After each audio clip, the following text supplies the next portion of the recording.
আসসালামু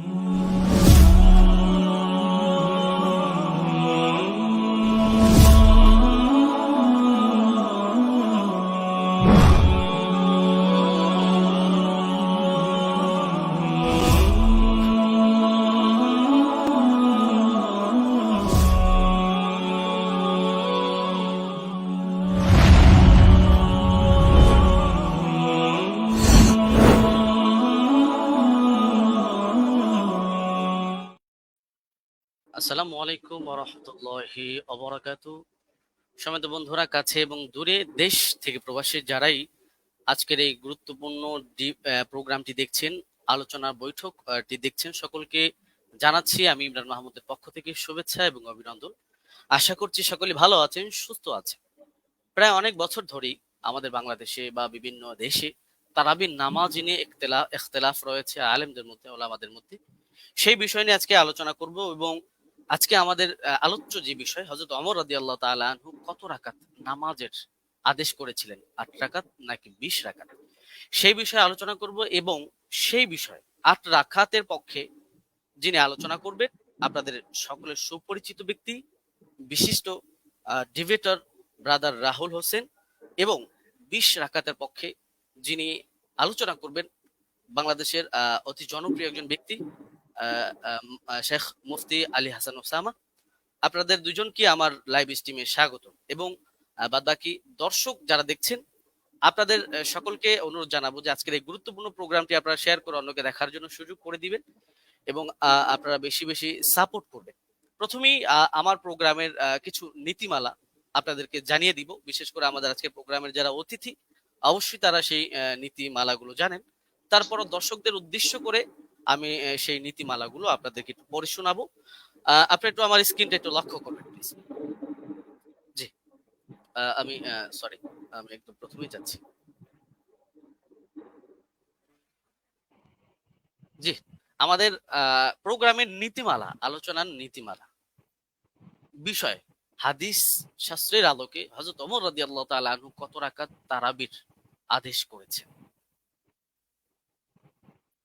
অনুষ্ঠানটি সম্প্রচার হচ্ছে ব্রাদার রাহুল হোসেন এবং আলী হাসান ওসামার ফেসবুক পেজ থেকে।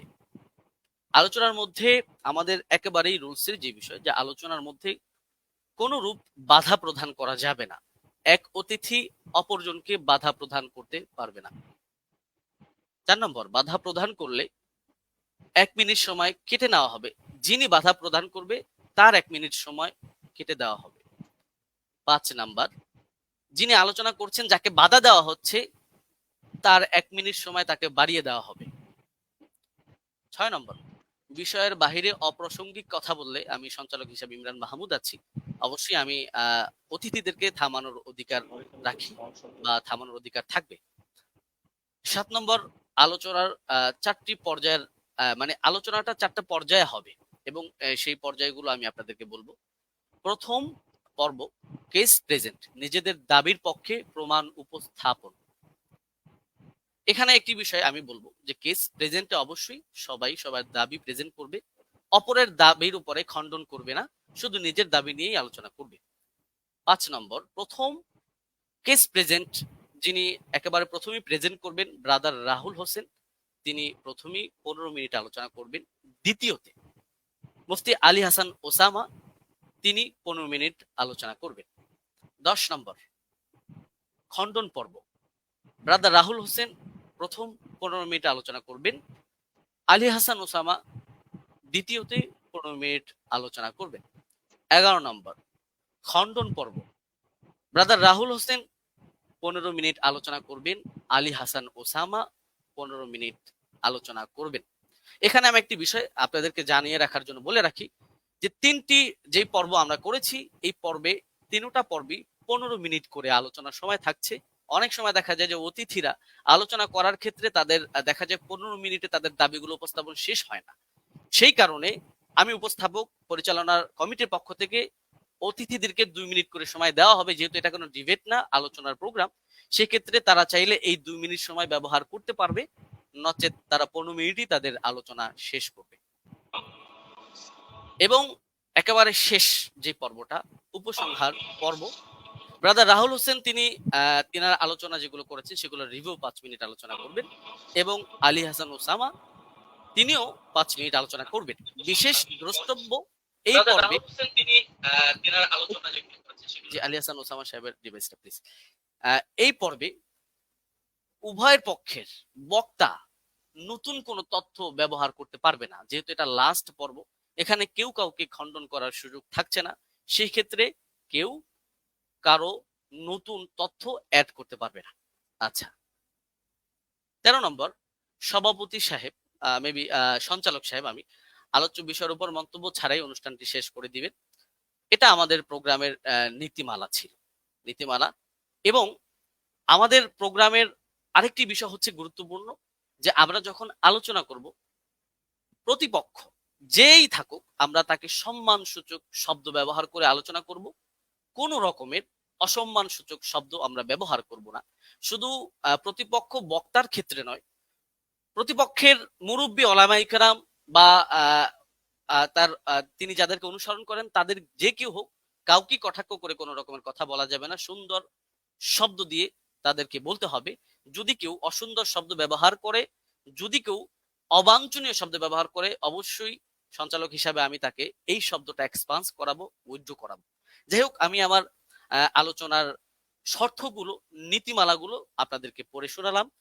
আমি আমার আলোচনার প্রোগ্রাম এখন স্টার্ট করছি, এবং স্টার্টের শুরুতেই কেস প্রেজেন্ট যিনি 8 রাকাতের পক্ষে স্টেট নিয়েছেন, ব্রাদার রাহুল হোসেন, আমি আপনার কাছে যাব এবং আমি আপনাকে দিয়ে শুরু করব, এবং আপনি আপনার আলোচনার জন্য সময় পাচ্ছেন 15 মিনিট। আপনি বললে আমি টাইমটা শুরু করে দিব। আচ্ছা, আমি স্লাইড শো করব। আমি একটা স্লাইড দেব আপনাকে, ওটাকে অ্যাপ্রুভ করতে হবে।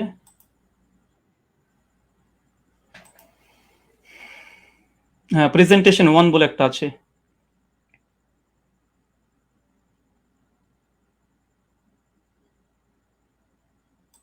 হ্যাঁ, স্লাইডটা কি ঠিক আছে আপনার? হ্যাঁ, এটাই। ওকে, ঠিক আছে। আপনি বললে আমি টাইমটা আপনাকে শুরু করব। হ্যাঁ, এখন 7 মিনিট 40-42 সেকেন্ড চলছে। আপনি চাইলে 8 আচ্ছা, মিনিট থেকে। আপনি শুরু করতে পারেন। জি, জি। আসসালামু আলাইকুম ওয়া রাহমাতুল্লাহি ওয়া বারাকাতুহু।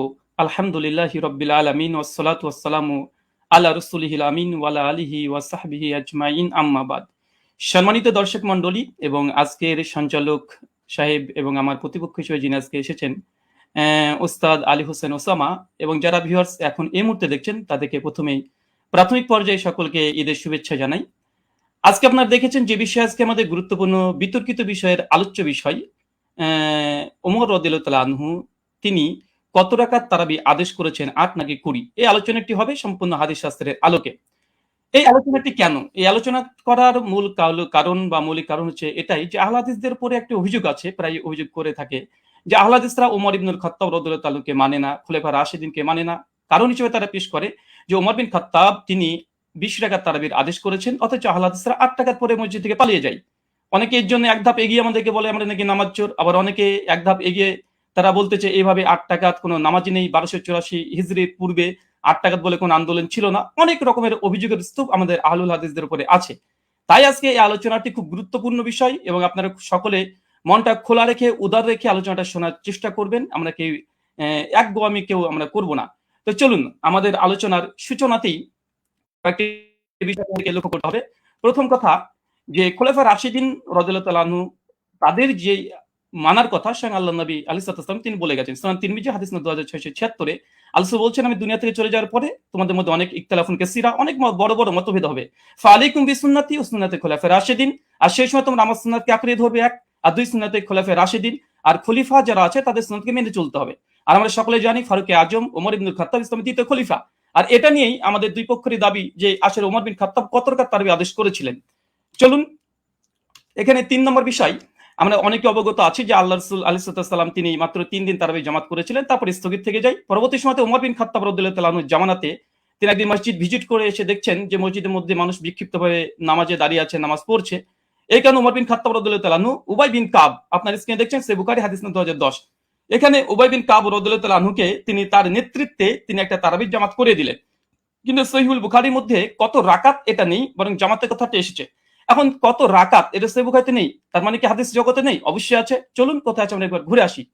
8 রাকাতের পক্ষে হাদিস, আমাদের প্রথম হাদিস, এটা হচ্ছে মুয়াত্তা মালিক, আপনারা দেখতে পাচ্ছেন 251 নম্বর হাদিস, এবং বিভিন্ন প্রকাশনের ভিন্নতার কারণে হাদিস নাম্বার চেঞ্জ হয়ে যাবে। এখানে হাদিসটা পড়ার পূর্বে একটা কথা বলতে চাই। আজকে যে দলিল আমি পেশ করব ইনশাআল্লাহ সে দলিলের মধ্যে কোনো দুর্বলতা ইনশাআল্লাহ থাকবে না। জি, আমি ব্যক্তি রাহুলের ক্ষেত্রে অনেক দুর্বলতা থাকতে পারে, আরবি ইবারতে অনেক ভুল হতে পারে, কিন্তু ইনশাআল্লাহ যে দলিল দেব একদম পূর্ণিমার রাতের সূর্যের মতো চমৎকার, একদম চকচকে, সূর্যের মতো চকচকে করবে, কোনো এখানে একটা কালিমা লেপন করার মতো ইনশাআল্লাহ আজকে এই দলিল উপর আক্রমণ কেউ করতে পারবে না। আর করলে আমরা আহলে হাদিসের পক্ষ থেকে আমি মজুদ আছি খণ্ডন করার জন্য ইনশাআল্লাহ। চলুন হাদিসের সনদ এবং মতন আমরা একবার দেখে আসি, এবং আপনারা দেখছেন এখানে বলছেন, দেখেন, আন হাদাসানা মালিক আন মুহাম্মদ বিন ইউসুফ আন সাইদ বিন ইয়াজিদ আন্নাহু কাল। এখানে সনদের প্রথম অংশ আমরা দেখে নিয়েছি। এরপর বলছে, আমারা ওমর ইবনুল খাত্তাব উবাই বিন কাআবিন ও তামিম দারি। তারপরে বলছে আই ইয়াকুমু লিন্নাসি বি ইহদা আশারাতা রাকা। এখানে উমর বিন খাত্তাব রাদিয়াল্লাহু তাআলা আনহু তিনি বলছেন, তিনি আদেশ করছেন, আমারা ওমর বিন খাত্তাব তিনি আমর করছেন, আদেশ করছেন কাকে? উবাই বিন কাব আর তামিম দারিকে। কি আদেশ করছেন? যেন মানুষদেরকে নিয়ে তিনি 11 রাকাত তারাবির সালাত আদায় করে। এই হচ্ছে আহলে হাদিসদের প্রথম দলিল। আর এই দলিল দিয়েই আজকে আমাদের যে কেস, আমার যে কেস, যে আমরা আহলে হাদিসরা 8 টাকার তারাবি জামাতে পড়ি, এটা ওমর বিন খাত্তাব রাদিয়াল্লাহু আনহু আদেশ করেছেন। আদেশ স্পষ্ট মজুদ আছে আলহামদুলিল্লাহ। এবং কাকে আদেশ করেছে? উবাই বিন কাব তামিম দারিকে। এটা হচ্ছে আমাদের প্রথম দলিল, মুয়াত্তা মালিক 251 নম্বর হাদিস। এখানে লক্ষণীয় শুধু এই হাদিসটা যে মুয়াত্তা মালিকে এসেছে এমনটা নয়। এই হাদিসের তাখরিজ দেখেন, সহিহ কুবরা লি নাসাই হাদিস নাম্বার 4677 এ এই সনদ মালিক থেকে আসছে। 3 নম্বর আরেকটা আছে শারহু মানিল আল আসালি তহাবি। ইমাম তহাবি হানাফি মাযহাবের, বিশেষ করে তিনি বড় ফকি এবং মুহাদ্দিস। হাদিস নাম্বার 1741 এ তিনিও সনদ সহকারে ইমাম মালিক থেকে এর থেকে পেশ করেছে। চতুর্থ প্রমাণ মারিফাতুস সুনান আল আসার লিল বাইহাকি, হাদিস নাম্বার 5413 তে ইমাম বাইহাকি আল মুতাফা 458 হিজরি তিনিও নিয়ে এসেছেন। আচ্ছা, তারপরে 5 নম্বর শারহুস সুন্নান লিল বাগাবি, চতুর্থ খণ্ডে 120 নম্বর পৃষ্ঠায় ইমাম মালিকের সূত্রে এই হাদিসটাকে তিনি নিয়ে এসেছেন। আরো যারা আপনারা দেখবেন মাদ্রাসাতে মিশকাত পড়তে হয়, না পড়লে কেউ তালিমি হতে পারে না। মিশকাত হাদিস নাম্বার 1302 এ আপনারা দেখতে পাচ্ছেন মুয়াত্তা মালিকের সনদ সহ এখানে মতনটাকে উল্লেখ করা হয়েছে। আর যারা দারসি নুসখা দেখতে চাচ্ছেন, দেবন্দি থেকে প্রকাশনী, সেটা হচ্ছে প্রথম 115 নম্বর পৃষ্ঠায় লাইন নম্বর 9 থেকে 11 আপনারা দেখে নিতে পারবেন। আর এটা মিসকাত আল মাসনাবি, যারা বাংলা দেখতে চান, অনেক বাংলা শ্রোতা আছে, আমার বক্তৃতার সত্যতা যাচাই করে নেবেন। মিসকাত আল মাসনাবি হাদিস নাম্বার 1302 এ এটা আপনি পেয়ে যাবেন। এবং মুয়াত্তা মালিক যেটি ইসলামিক ফাউন্ডেশন থেকে বের হয়ে এসেছে প্রকাশনী, এটা হচ্ছে প্রথম খণ্ডে 171 পৃষ্ঠা, রিয়াত নম্বর 4 এ আমার এই দলিল আপনারা বাঙালি শ্রোতা যারা আছেন, যারা আরবি বোঝেন না, তাদের জন্য দিয়ে দিলাম, আপনারা দেখে নিতে পারবেন। চলুন এই হাদিসের প্রথম দেখেন, আমি যে হাদিস আমরা মতন থেকে স্পষ্ট প্রমাণ পেয়েছি যে ওমর বিন খাত্তাব উবাই বিন কাব তামিম দারিকে তিনি 11 রাকাত তারাবির নির্দেশ দিয়েছে। আলহামদুলিল্লাহ, কেস ইজ ক্লোজড। আমাদের পক্ষে এই দলিল আমরা পেশ করেছি। এখন হচ্ছে এই সনদ কি, চলেন সনদ আপনি স্ক্রিনে দেখতে পাচ্ছেন। আন মালিক আন মুহাম্মদ বিন ইউসুফ আন সাইদ বিন ইয়াজিদ, তারপরে ওমর ইবনু খাত্তাব। এই হাদিসের মধ্যে মাত্র 4টে রাবি পাচ্ছেন। এক হচ্ছে মালিক, ইমাম মালিক, মানে বুঝতে পারছেন, একবার দেখে নিন স্ক্রিনে। ইমাম মালিক, আলহামদুলিল্লাহ, ইমাম মালিক তো ইমাম মালিক, কে যারা করবে ইমাম মালিকের উপরে, আলহামদুলিল্লাহ। 2, তারপরে হচ্ছে মোহাম্মদ বিন ইউসুফ, ইনি একজন বিখ্যাত তাবেঈ। অনেক সাধারণ মানুষের তো মোহাম্মদ বিন ইউসুফকে না চিনতেও পারেন। তারপর 3 নম্বর রাবি আসছে কি? সাইদ বিন ইয়াজিদ, আলহামদুলিল্লাহ, তিনিও একজন সাহাবী। চতুর্থ রাবি, তিনিও একজন সাহাবী, ওমর বিন খাত্তাব, আলহামদুলিল্লাহ। শুধু সাহাবী আর সাহাবী, আলহামদুলিল্লাহ, দুজন সাহাবী আর দুজন বড় ইমাম এই হাদিসটাকে রিওয়ায়াত করছে। চলেন আরেকটু দেখে নিই। আমরা শুধুমাত্র বুঝতে পারলাম এই দ্বিতীয় রাবি তাবেঈ যিনি মোহাম্মদ বিন ইউসুফ, ইনাকে আমরা সাধারণ মানুষরা চিনতে পারবো না। চলুন এই মোহাম্মদ বিন ইউসুফ ইনি কে, ইনাকে একবার দেখে আসি। চলেন, মোহাম্মদ বিন ইউসুফ আল মাদানী রাহিমাহুল্লাহ এমন একজন ব্যক্তিত্ব যা সহিহ বুখারীতে আলহামদুলিল্লাহ 105 খানা হাদিস মজুদ আছে। 105 খানা আপনার স্ক্রিনে লক্ষ্য করছেন, হাদিস নাম্বার দিয়ে সার্চ করলে আপনারা দেখতে পাবেন। চলেন এরপর সনদ আবার দেখছেন, আন মালিক আন মুহাম্মদ বিন ইউসুফ আন সাইদ বিন ইয়াজিদ আন, তারপর ওমর ইবনে খাত্তাব। এই যে সনদটা ভালোভাবে দেখেন, আন মালিক আন মুহাম্মদ বিন ইউসুফ আন সাইদ বিন ইয়াজিদ। আবার দেখেন, আন মুহাম্মদ বিন ইউসুফ আন সাইদ বিন ইয়াজিদ। শুধুমাত্র মুহাম্মদ বিন ইউসুফ যে সহিহ বুখারীর রাবি এমনটা নয়, বরং সহিহ বুখারীর মধ্যে আলহামদুলিল্লাহ কমপক্ষে 4টে হাদিস সেম এই চেনটা এসেছে। দেখেন, সহিহ বুখারী হাদিস না 1858, হাদিস না 2824, হাদিস না 4062, কমপক্ষে 4টে হাদিস আছে আন মুহাম্মদ বিন ইউসুফ আন সাইদ বিন ইয়াজিদ, একদম পাশাপাশি আছে। শুধু মুহাম্মদ বিন ইউসুফ যে শুধুমাত্র তিনি যে বুখারীর রাবি এমনটা নয়, বরং সেম চেন যেটা মুয়াত্তা মালিকের 8 টাকাতে পক্ষে দলিল পেশ করেছি, একই চেন আলহামদুলিল্লাহ সহিহ বুখারীর মধ্যে মজুদ আছে, কমপক্ষে 3টে, আরো সহিহ মুসলিমে আপনারা চেক করলে পেয়ে যাবেন। আচ্ছা, এই হাদিসের সনদ পর্যালোচনা সংক্ষিপ্তভাবে করে দিই, যা আমরা দেখলাম এতক্ষণে। প্রথম পয়েন্ট দেখেন, সাহাবী থেকে সাহাবী। কেন? ওমর বিন খাত্তাব, সাইদ বিন ইয়াজিদ। সাইদ বিন ইয়াজিদ ওমর বিন খাত্তাবের আদেশ বর্ণনা করছে, দুজনই সাহাবী, আলহামদুলিল্লাহ। এটা মুহাদ্দিসদের ভাষাতে এই সনদকে বলা হয় সিলসিলাতুল জাহাব। মানে ইমাম মালিক তিনি হচ্ছে মুসান্নিফ গ্রন্থের, আর সাহাবী পর্যন্ত যেতে মাত্র একজন রাবী লেগেছে, মাত্র একজন, আর সে হচ্ছে মুহাম্মদ বিন ইউসুফ, যিনি সহিহ বুখারীর 105 খানা হাদিস বর্ণনা করেছেন। সহিহ মুসলিম আলহামদুলিল্লাহ আছে। তৃতীয়, এই সনদের যতজন রাবী আছে সবগুলো মাদানী, আলহামদুলিল্লাহ। ইমাম মালিক মদিনার ইমাম, আলহামদুলিল্লাহ। মুহাম্মদ বিন ইউসুফ একজন বিখ্যাত তাবী, ইনিও মাদানী, আলহামদুলিল্লাহ। তাহলে দেখছেন এখানে 3টে, যে সাহাবী থেকে সাহাবী হাদিস বর্ণনা করছে, মাত্র একটা রাবী দিয়ে একদম সাহাবী ওমর বিন খাত্তাব পর্যন্ত পৌঁছে যাচ্ছে, আলহামদুলিল্লাহ। এটা যে সিলসিলাতুল জাহাব তথা গোল্ডেন চেন। এরপরে চলেন, আচ্ছা, আমার স্লাইডে 1 সেকেন্ড,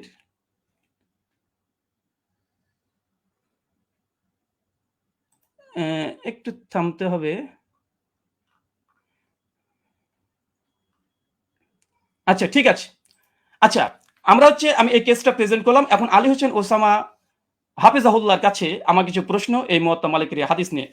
প্রথম প্রশ্ন, আলী হোসেন ওসামার কাছে 8খানা প্রশ্ন করব। প্রথম, ওমর ইবনুল খাত্তাব রাদিয়াল্লাহু তাআলা আনহু 20 রাকাত তারাবির নির্দেশ দিয়েছেন মর্মে এমন একটি সহিহ হাদিস উপস্থাপন করুন যেই সনদ হাদিস শাস্ত্রের আলোকে সহিহ হবে এবং মুত্তাসিল হবে। সনদে কোনো দুর্বল রাবী যেন না থাকে, আর সনদ যেন মাঝখান থেকে বিচ্ছিন্ন না হয়ে যায়, মানে কোনো ইনকেতা না থাকে। প্রশ্ন নম্বর 2, মুয়াত্তা মালিকের যে সনদ আমরা দেখিয়েছি, যেটা সিলসিলাতুল জাহাব মুহাদ্দিসদের পরিভাষা অনুযায়ী ওমর ইবনুল খাত্তাব রাদিয়াল্লাহু তাআলা 20 রাকাত তারাবির নির্দেশ দিয়েছে, পয়েন্ট টু বি নোটেড, 20 রাকাত নির্দেশ দিয়েছে মর্মে এমন একটি বর্ণনা পেশ করুন যার সনদ সিলসিলাতুল জাহাব এই মানে উত্তীর্ণ হয়েছে। প্রশ্ন নম্বর 3, মুয়াত্তা মালিকের বর্ণনায় সমস্ত রাবী হচ্ছে মাদানী এবং একজন রাবীর ওপরে আলহামদুলিল্লাহ যারা নেই, কোনো অভিযোগ নেই। ওমর ইবনুল খাত্তাব রাদিয়াল্লাহু তাআলা আনহু 20 রাকাতের নির্দেশ দিয়েছেন মর্মে এমন একটি বর্ণনা পেশ করুন যার সনদে সমস্ত রাবী মাদানী এবং কোন রাবী। ব্রাদার প্লিজ একটু আমি আপনি কিন্তু 20 রাকাতের বিষয়ে কোশ্চেন করছেন, পরবর্তীতে কিন্তু এটা এখন কি আপনি কোশ্চেন গুলো করবেন নাকি পরবর্তীতে করবেন? আমি 8 রাকাত তারাবি, হ্যাঁ আমি প্রশ্ন কেস প্রেজেন্টে তো প্রশ্ন করা যায়, আমি তো তার হাদিস বা দলিল নিয়ে কোনো পর্যালোচনা করছি না। জি অবশ্যই। জি, মুয়াত্তা মালিকের যে বর্ণনা পেশ করেছি এটা সমস্ত কোন রাবীর পরে সামান্য পরিমাণে জারা নেই। আমি এখানে প্রশ্ন, ওমর ইবনুল খাত্তাব রাদিয়াল্লাহু তাআলা থেকে এমন একটি 20 রাকাতের তারাবির দলিল আপনি পেশ করবেন যেখানে সমস্ত রাবী যতজন থাকবে তার উপরে কোনো মানে দুর্বলতা থাকবে না, এমন একটা রিওয়ায়াত পেশ করবেন। প্রশ্ন নম্বর 4, মুয়াত্তা মালিকের 8 টাকাতে বর্ণনা সনদ বুখারী মুসলিমের শর্তেও সহিহ, প্রত্যেক রাবী বুখারী মুসলিমে, যেটা একটু আগে আপনাদেরকে আমি দেখিয়েছি। ঠিক ওমর ইবনুল খাত্তাব রাদিয়াল্লাহু তাআলা আনহু 20 রাকাত তারাবির নির্দেশ দিয়েছেন মর্মে এমন একটি বর্ণনা পেশ করুন যেটা বুখারী মুসলিমের শর্তে উত্তীর্ণ হয়েছে। প্রশ্ন নম্বর 5, মুয়াত্তা মালিকের ডজন ডজন ব্যাখ্যা গ্রন্থ পৃথিবীতে বিদ্যমান আছে। মুয়াত্তা মালিকের একজন গ্রহণযোগ্য মুহাদ্দিসের অভিমত পেশ করুন যিনি মুয়াত্তা মালিকের 8 রাকাত হাদিসের ব্যাখ্যায় এটাকে মুজতারিব বা ইস্তেরাব আছে বলে প্রত্যাখ্যান করেছে। কেন আমরা দেখি যে দেওবন্দি ওলামারা এবং বেরলভী ওলামারা, বিশেষ করে হানাফি ওলামারা, তারা এই 8 টাকাতে এই দলিলকে তারা ইস্তেরাব বা মুজতারিব বলে বাতিল করার চেষ্টা করে। এখানে আমার একটা প্রশ্ন থাকবে, মুয়াত্তা মালিকের অনেকগুলো ব্যাখ্যা গ্রন্থ আছে, একজন গ্রহণযোগ্য মুহাদ্দিসদের মত দেবেন যে এই হাদিসটাকে ইতিপূর্বে তারা ইস্তেরাবের দাবি করে বাতিল করেছে। আব্দুল বার রাহিমাহুল্লাহর ওয়াহম নাই ইস্তেরাব। আচ্ছা, প্রশ্ন নম্বর 6, দেওবন্দি মাদ্রাসা প্রতিষ্ঠা হবার আগে কিংবা 1284 হিজরির আগে এই হাদিসকে মুস্তারিব বলেছেন এমন একজন মুহাদ্দিসের অভিমত পেশ করুন। প্রশ্ন নম্বর 7, সহিহ সনদে প্রমাণিত আছে উবাই বিন কাব রাদিয়াল্লাহু তাআলা আনহু তিনি এবং তামিম আদ-দারি তিনি 8 টাকা তারাবি পড়েছেন। আমার প্রশ্ন, ওমর রাদিয়াল্লাহু তাআলা যদি 20 টাকা তারাবির নির্দেশ দিয়ে থাকেন তাহলে উবাই বিন কাব এবং তামিম আদ-দারি কি ওমর ইবনুল খাত্তাব রাদিয়াল্লাহু তাআলার নির্দেশ অমান্য করেছেন? প্রশ্ন নম্বর 8, শাস্ত্রের আলোকে ইস্তেরাবের সংজ্ঞা এবং শর্ত পেশ করবেন এবং সেই শর্ত অনুযায়ী এই হাদিসকে মুস্তারিব প্রমাণ করার চেষ্টা করবেন। কারণ আমরা ইতিপূর্বে আপনাদের অনেককে দেখেছি যে বারবার আমাদের দলিলকে ইস্তেরাব বলে বাতিল করে দেওয়ার চেষ্টা করা হয়। চলেন আমরা হাদিসের আবার প্রথম অংশে আপনাদেরকে আমরা নিয়ে যাব, যেখান থেকে আপনারা বুঝতে পারবেন। আমরা হাদিসটাকে আবার আপনাদেরকে দেখিয়ে দিই আপনাদের সুবিধার জন্য।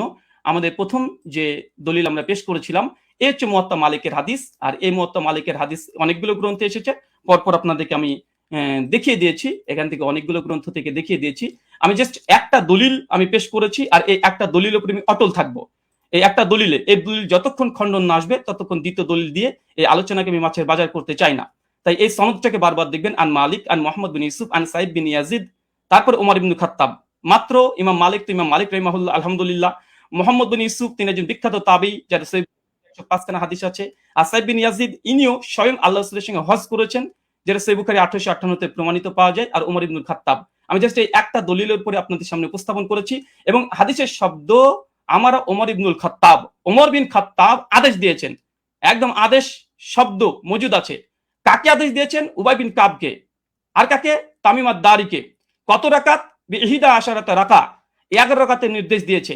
স্পষ্টভাবে আমাদের এই দলিলে আমার যা কেস বা আমাদের আহলুল হাদিসদের যে দাবি, তার পক্ষে জাস্ট একটা দলিল, ইনশাআল্লাহ যদি সম্ভব হয় দলিলকে যদি খণ্ডন করে, ইনশাআল্লাহ তারপরে আমাদের দ্বিতীয় দলিল আমরা পেশ করব।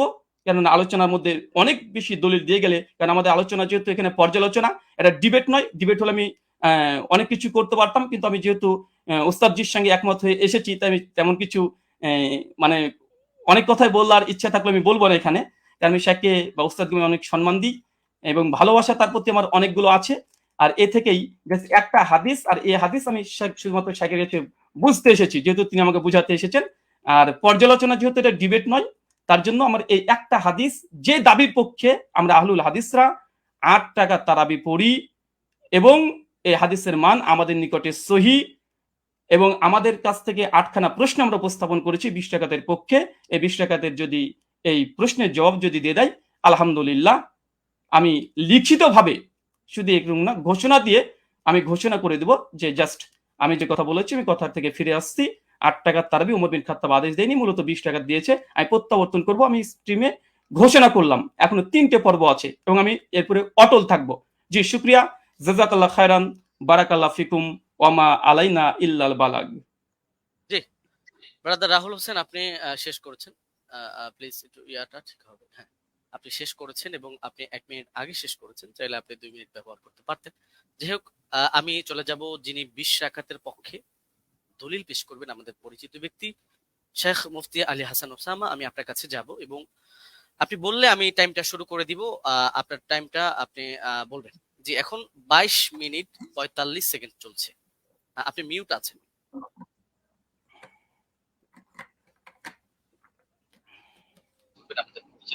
জি, শেখ মুফতি আলী হাসান ওসামা, আমি আপনার কাছে যাব এবং আপনি বললে আমি টাইমটা শুরু করে দিব।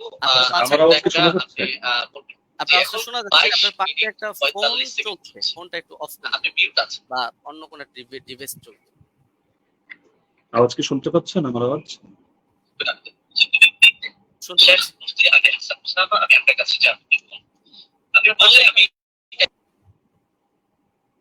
আপনি কি শুনতে পাচ্ছেন আমাদের? এখন আপনাকে শোনা যাচ্ছে। আপনাকে এখন শোনা যাচ্ছে। জি, ধন্যবাদ। শুরু করতে পারেন।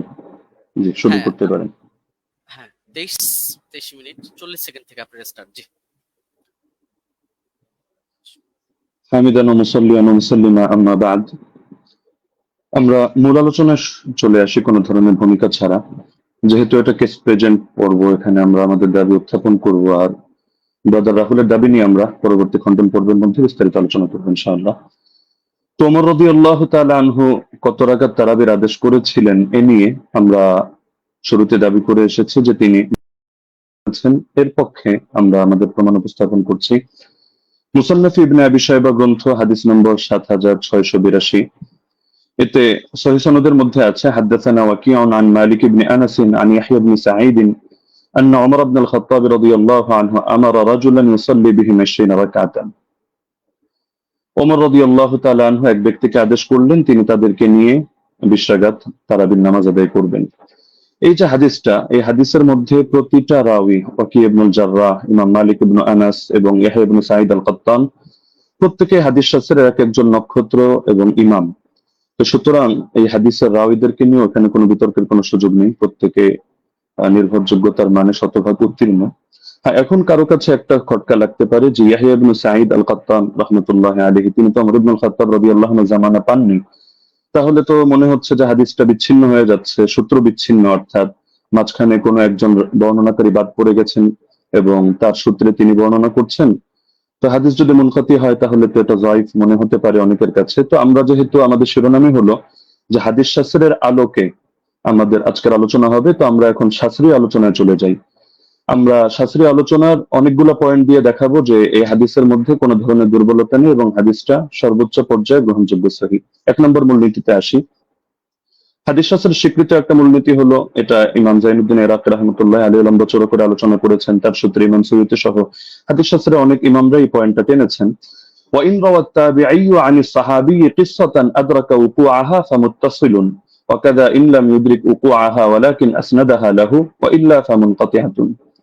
তাবিঈ যদি সাহাবী থেকে এমন কোন বিষয়, এমন কোন ঘটনা বর্ণনা করেন যেটা তিনি পেয়েছেন, অর্থাৎ তিনি তো তাকে নিজের চোখে দেখেননি, কিন্তু ঘটনাটা ক্রমবর্ধমান ভাবে চলে আসছে এবং পরবর্তীতে তার জামানায়ও তিনি ঘটনাটা পেয়েছেন, তাহলে হাদিস শাস্ত্রের বিবেচনা এটাকে মুত্তাসিল বলে গণ্য করা হয়। যদিও বাহ্য দৃষ্টিতে যারা হাদিস শাস্ত্রের জ্ঞান রাখেন, অজ্ঞদের চোখে মনে হতে পারে এটা সূত্র বিচ্ছিন্ন, কিন্তু এটা ইমামরা স্পষ্ট বলে যাচ্ছেন যে না, এটা হুকুমের বিবেচনা, এটাকে মুনকাতি সূত্র বিচ্ছিন্ন ধরা হয় না, বরং মুত্তাসিল হিসাবেই ধরা হয়। আর যদি তারা এভাবে না করেন, সেই ক্ষেত্রে এমন কোন ঘটনা বর্ণনা করলেন যেটা পরবর্তীতে আর এটা জারি থাকেনি, তারা এটা পায়নি, তাহলে সেই ক্ষেত্রে এটাকে মুনকাতি হিসাবে গণ্য করা হয়। ইমাম ইরাকি রাহমাতুল্লাহ আলাইহি স্পষ্ট ভাবে লেখেন যে ওয়াকাদ হাকা ইত্তিফাক আহলি তামিজ মিন আহলি হাদিস আলা যালিকা ইবনুল মাওয়াক। ইমাম ইবনুল মাওয়াক এই ব্যাপারে মুহাদ্দিসদের মধ্য থেকে যারা বিশ্লেষক, তাদের ঐকমত্য বর্ণনা করেছেন। এটা তামহিদ প্রথম খণ্ড ২৬ নম্বর পৃষ্ঠায় আছে, উলুমুল হাদিস ২৬ নম্বর পৃষ্ঠায় আছে, ৬২ নম্বর পৃষ্ঠা শারহুত তাফসিরা প্রথম খণ্ড ২২৩, তাদরিবুর রাওয়ী প্রথম খণ্ড ২৪৯। যার কারণে শেখ সালেহ আল মুনাজ্জিদ, আল্লাহ তাআলা তাকে অতি দ্রুত কারামুক্তি করুন, সালাফিদের বড় শেখ, তিনি তার ইসলামকে ওয়েবসাইটের মধ্যে এ বিষয়ে মন্তব্য করেছেন। এটা প্রশ্ন নম্বর ৮২১৫২ অধীনে আপনারা পেয়ে যাবেন।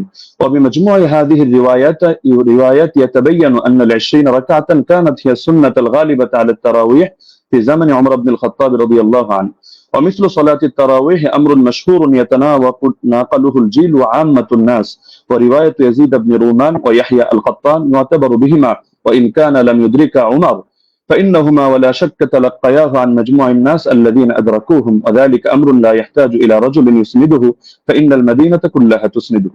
পুরো এবারটা আমি শুনিয়ে দিলাম, যার মূল সারমর্ম এটাই দাঁড়াচ্ছে যে যদিও ইয়াহিয়া আল কাত্তান এবং ইয়াজিদ ইবনে রুমান সরাসরি ওমর রাদিয়াল্লাহু আনহু সাক্ষাৎ পাননি, কিন্তু এটা হাদিসের বিশুদ্ধতার মধ্যে কোনো সমস্যা হবে না, এটাকে বিচ্ছিন্ন ধরা হবে না, কারণ এটা তারা এই পরিমাণ, বিপুল পরিমাণ মানুষ থেকে এটা তারা লাভ করেছেন এই সংক্রান্ত বর্ণনা, যারা সরাসরি ওমর থেকে এটা দেখেছেন। সুতরাং এখানে সুনির্দিষ্ট একজন ব্যক্তি লাগবে না যে এটার সনদ বয়ান করবে, বরং গোটা মদিনায় এর সনদ বয়ান করবে। তো সুতরাং দেখা যাচ্ছে যে যারা হাদিস শাস্ত্র সম্পর্কে অজ্ঞ, তাদের কাছে সূত্র বিচ্ছিন্ন মনে হলো। যেহেতু শাস্ত্রের আলোকে আলোচনা, সুতরাং মূলনীতির আলোকে আমরা স্পষ্ট দেখালাম যে এটা সূত্র বিচ্ছিন্ন নয়, বরং এটা মুত্তাসিল হিসাবে ধর্তব্য হবে। দ্বিতীয় হলো, ইমাম ইয়াহইয়া ইবনে সাঈদ আল কাত্তান রাহমাতুল্লাহ আলাইহি তিনি যেন তেন ব্যক্তিত্ব নন, তিনি জরাতে আদিল শাস্ত্রের ইমাম, অর্থাৎ যার মতামত নিয়ে আমরা অন্যদেরকে মেপে থাকি, এবং তার ব্যাপারে জরাতে আদিল শাস্ত্রে স্পষ্ট লেখা আছে যে তিনি যার তার থেকে হাদিস রিওয়ায়াত করেন না। যেমন তাহদিবুত তাহদিব চতুর্থ খণ্ড ৩৫৭ পৃষ্ঠা, তাহদিবুল কামাল ৩১ নম্বর খণ্ড ৩২৯ পৃষ্ঠা, এখানে ইমাম এজিল সূত্রে লেখা আছে বসরিয়ুন থিকাতুন নাকিউল হাদিস কানা লা ইউহাদ্দিসু ইল্লা আন থিকা। ইমাম ইয়াহইয়া ইবনে সাঈদ আল কাত্তান তিনি শুধু সিকা রাওয়ীদের থেকে হাদিস বয়ান করেন, যার তার থেকে বয়ান করেন না। একইভাবে আস-সিকাত কিতাব সপ্তম খণ্ড ৬১১ পৃষ্ঠা, তাহদিবুত তাহদিব চতুর্থ খণ্ড ৩৫৭ পৃষ্ঠা, ইকমালু তাহদিবুল কামাল ১২ নম্বর খণ্ড ৩১৩ পৃষ্ঠা, তাহদিবুল কামাল ৩১ নম্বর খণ্ড ৩২৯ পৃষ্ঠা, এগুলোতে স্পষ্ট লেখা আছে যে ওয়া আমানা ফিল বাহসি আনিন নাকলি ওয়া তারাকা দুআফা। ইমাম ইয়াহইয়া ইবনে সাঈদ আল কাত্তান তিনি হাদিস শাস্ত্র বয়ান করার ক্ষেত্রে তিনি গভীরভাবে কাজটা করেন, তিনি যায়িফ রাওয়ীদেরকে পরিহার করেন। একইভাবে ইমাম আহমদ বিন হাম্বলের একাধিক মত আমরা বর্ণনা করতে পারবো এক্ষেত্রে, যেমন আল জারহ ওয়াত তা'দীল ইবনে আবি হাতিম প্রথম খণ্ড ২৩২ পৃষ্ঠা, সেখানে ইমাম আহমদ বিন হাম্বল সূত্রে আছে, তিনি বলেছেন মা রাআইনা মিসলা ইয়াহইয়া ইবনে সাঈদ ফি হাদা শা'n, ইয়ানি ফি মারিফাতিল হাদিস ওয়া রুওয়াতিহি ওয়া কানা সাহিব হাদা শা'n। আমরা ইয়াহইয়া ইবনে সাঈদের মতো ব্যক্তি এই শাস্ত্রে দেখিনি, অর্থাৎ হাদিস জানা এবং হাদিসের বর্ণনাকারীদের ব্যাপারে জানা, তিনি এই ব্যাপারে বিশেষ পাণ্ডিত্যের অধিকারী ছিলেন। এরকম আরো বহুত মতামত দেখানো সম্ভব, যেমন তিনি অন্যত্র এটাও আছে, তিনি বলেন আল-জারহ ওয়াত তা'দীল ইবনে আবি হাতিম 232 পৃষ্ঠায় এই মন্তব্য আছে যে কানা ইয়াহইয়া আবসারাহুম বির-রিজাল ওয়া আনকাহুম হাদিসা। ইয়াহইয়া রিজাল সম্পর্কে সবচেয়ে বেশি সূক্ষ্মদর্শী এবং তিনি হাদিসগুলো খুব স্বচ্ছভাবে বর্ণনা করে থাকেন। তো সুতরাং তিনি যার তার থেকে হাদিস বর্ণনা করবেন না, এটা স্পষ্ট বিষয়। এবং এখানে তো যার তার থেকে করার প্রশ্নই আসছে না, কারণ এখানে যেহেতু গোটা মদিনাবাসী এই ব্যাপারে প্রত্যক্ষ সাক্ষী। 3 নম্বরে, যদি আমরা তর্কের খাতিরে এটাকে মুরসাল বলিও, তবু এই জাতীয় মুরসালরা সকলের মতে গ্রহণযোগ্য। যেমন হাফিজ ইবনুল কাইয়িম রাহিমাহুল্লাহর স্পষ্ট মন্তব্য আছে জাদুল মাআদ কিতাবে 1ম খণ্ড 367 নম্বর পৃষ্ঠায়, ওয়াল মুরসাল ইযা ইত্তাসালা বিহি আমালুন ওয়া আদ্দাদাহু কিয়াসুন আও কাওলু সাহাবিয়্যিন আও কানা মুরসিলুহু মা'রুফান বিইখতিয়ারি আশ-শুয়ুখ ওয়া রাগবাতিহি আন আর-রিওয়ায়াতি আন আদ-দুআফা ওয়াল মাতরুকিন ওয়া নাহওয়ি যালিক মিম্মা ইয়াক্তাযি কুওয়াতাহু উমিলা বিহি। মুরসালের সঙ্গেও যদিও আমরা এটা মুরসাল বলছি না, তবে তর্কের খাতিরে যদি এটাকে মুরসাল ধরিও, সেই ক্ষেত্রে মন্তব্যটা উল্লেখ করছে যে মুরসালের সঙ্গে যদি আমল যুক্ত হয়, অর্থাৎ উম্মত এভাবে আমল করে, অথবা তিনি আরো পয়েন্ট আনলেন যে যদি এখানে মুরসালটা যার থেকে এসেছে, অর্থাৎ মুরসিল যিনি, তিনি যদি এ ব্যাপারে পরিচিত হন যে তিনি শায়খ খুব সুন্দরভাবে নির্বাচন করেন এবং বর্ণনা করার ক্ষেত্রে যায়ফ রাওয়ী, মাতরুক রাওয়ীদেরকে তিনি পরিহার করে চলেন, তাহলে সেই ক্ষেত্রে মুরসালের আলোকে আমল করা হবে। এবং এটা ফুকাহায়ে কেরামের নিকট গ্রহণযোগ্য মূলনীতি। আল ইহকাম ফি উসুলিল আহকাম আমিদের কিতাবের মধ্যে স্পষ্ট আছে যে জাতীয় মুরসাল এটা ফাকাবিলাহু আবু হানিফা ওয়া মালিক ওয়া আহমদ ইবনে হাম্বল ফি আশহারি রিওয়ায়াতাইন আনহু। ইমাম আবু হানিফা গ্রহণ করেন, ইমাম মালিক গ্রহণ করেন, ইমাম আহমদ বিন হাম্বলের একটা প্রসিদ্ধ মত যেটা, তার আলোকে দেখা যায় তিনিও গ্রহণ করেন। ঈসা ইবনে আবান রাহিমাহুল্লাহ তিনি একটু ভাগ করেন, তিনি শুধু ففصل عيسى بن أبان فقبل مراسيل الصحابة والتابعين وتابعي التابعين ومن هو من أئمة النقل مطلقا دون من عدا هؤلاء। তিনি সাহাবীদের মুরসাল গ্রহণ করেন, তাবেঈদেরটা করেন, তাবেঈদেরটা করেন, এবং যারা হাদিস শাস্ত্রের ইমাম তাদেরটা করেন, অন্যদেরটা করেন না। এটা মেনে নিলেও সমস্যা নেই, কারণ ইমাম ইয়াহইয়া আল কাত্তান তিনি হাদিস শাস্ত্রের ইমাম, আর তিনি যে ক্যাটাগরি বর্ণনা করেছেন এই ক্যাটাগরির মধ্যে আছেন। আর ইমাম শাফিঈর মত প্রসিদ্ধ, এটা আল ইহকাম কিতাবের মধ্যে আছে, একইভাবে নুজহাতুন নাজার ফি তাওদীহ নুখবাতিল ফিকার সেখানেও আছে। ইমাম শাফিঈ রাহমাতুল্লাহ আলাইহির বক্তব্যের মধ্যে স্পষ্ট দেখা যাচ্ছে যে তিনি বলেছেন যে মুরসাল যদি সাহাবীর মুরসাল হয় তাহলে তো গ্রহণযোগ্য, আর যদি এমন মুরসাল হয় আও মুরসালান قد اسنده غير مرسله او ارسله راو اخر يروي عن غير شيوخ الاول او عضده قول صحابي او قول اكثر اهل العلم او ان يكون المرسل قد عرف من حاله انه لا يرسل عمن فيه علة من جهالة أو غيرها كمراسيل ابن المسيب فهو مقبول وإلا فلا، ووافقه على ذلك أكثر أصحابه والقاضي أبو بكر وجماعة من الفقهاء। ইমাম শাফিঈ রাহিমাহুল্লাহর মন্তব্য হচ্ছে যদি সাহাবীর মুরসাল না হয় এমন মুরসাল হয় যে মুরসালের সঙ্গে কিছু বিষয় যুক্ত থাকে, যেমন তিনি একটা উদাহরণ দিয়েছেন, যদি অধিকাংশ আহলে ইলমের বক্তব্য এর পক্ষে সমর্থন যোগায়, অর্থাৎ তারাও এই মতে পোষণ করেন। অথবা মুরসিলের গুণ হলো তিনি যাত্রার থেকে ইরসাল করেন না, বরং তিনি এমন কারো থেকে ইরসাল করা থেকে নিজেকে বিরত রাখেন যার মধ্যে কোনো দোষ আছে, সে মাঝহুলি হোক, সে অন্য কোনো দোষে দোষী হোক, যেমন ইমাম সাঈদ ইবনে মুসাইয়্যিব রাহমাতুল্লাহ আলাইহি, এগুলো তিনি গ্রহণ করে নেন। এটা আল ইহকাম আমিদি কিতাবের মধ্যে আছে। একইভাবে ইমাম নাবাবী তার আল মাজমু' শারহুল মুহাদ্দাবের 6 নম্বর খণ্ড 206 নম্বর পৃষ্ঠায় এটা বলেছেন, ইহতাজ্জু শাফিঈ বিল মুরসাল ইযা তাদাদা أحد أربعة أمور إما حديث مسند وإما مرسل من طريق آخر وإما قول صحابي وإما قول أكثر العلماء। তো সময় যেহেতু কম, আমরা সব রেফারেন্স টানছি না, আরো কয়েকটা কিতাবের হাওয়ালা দিয়ে দিচ্ছি। উসুলুল বাজদাউই 171 নম্বর পৃষ্ঠা, আল মানসুর লিজারকাশি, শারহুল উমদা ইবনে তাইমিয়া, তাহযীবুস সুনান আবি দাউদ ইত্যাদি কিতাবের মধ্যে এই ব্যাপারে আলোচনা আছে। এবার আসি, আমরা যদি সালাফি শায়খদের মূলনীতিও মেনে নিই, যেমন শায়খ আলবানী রাহিমাহুল্লাহকে এক্ষেত্রে আমরা উদাহরণ হিসেবে রাখতে পারি। তো শায়খ আলবানী রাহিমাহুল্লাহ প্রসিদ্ধ কিতাব সিলসিলাতুল আহাদিস সহিহা, এটা তো সকলের নিকটে পরিচিত। এখান থেকে 1422 নম্বর বর্ণনাটা আমি খুলে দেখার অনুরোধ করব, সেখানে দেখতে পাবেন আপনারা খুললে যে তিনি যে হাদিসটা বর্ণনা করেছেন একটা মুরসাল হাদিস, কিন্তু তিনি এটার ব্যাপারে মন্তব্য করছেন যে হাদা ইসনাদুল হাসান, এটা একটা হাসান সনদ, তবে ইল্লা আন্নাহু মুনকাতিউন বাইনা সুলাইমান ওয়া ইবনে আমরিন, তবে এটা সূত্র বিচ্ছিন্ন, মুনকাতি কার মাঝে, রাওয়ী সুলাইমান এবং রাওয়ী ইবনে আমরের মাঝে এখানে ইনকিতা আছে, সূত্র বিচ্ছিন্নতা আছে, কোন একজন বাদ পড়ে গেছে। তবে এটার পক্ষে এই তিনি একটা মুরসাল রিওয়ায়াত করে এর পক্ষে একটা যায়িফ হাদিস এনেছেন, যায়িফ রিওয়ায়াত, সেটা এনে তিনি মন্তব্য করছেন যে লাকিন্নাল হাদিসা বিমাজমু'ত তারিকাইনি হাসানুন, এই দুটো যায়িফ মিলে এটা হাসান হয়ে গিয়েছে, অর্থাৎ একটা মুরসাল আর একটা যায়িফ, তো তো মুরসালের পক্ষে তিনি জয়ীফ হাদিস পেয়েও এটাকে হাসান হিসাবে সাব্যস্ত করে ফেলেছেন এবং শেষে মন্তব্য করেছেন ফামিসলুহু ইউস্তাশহাদু বিহি, এ ধরনের বর্ণনা দ্বারা এটা দলিল প্রদান করা যায়। ফাল হাদিসু বিহি সহিহুন ইনশাআল্লাহু তাআলা, এর দ্বারা হাদিসটা সহিহ হিসাবে সাব্যস্ত হবে ইনশাআল্লাহু তাআলা।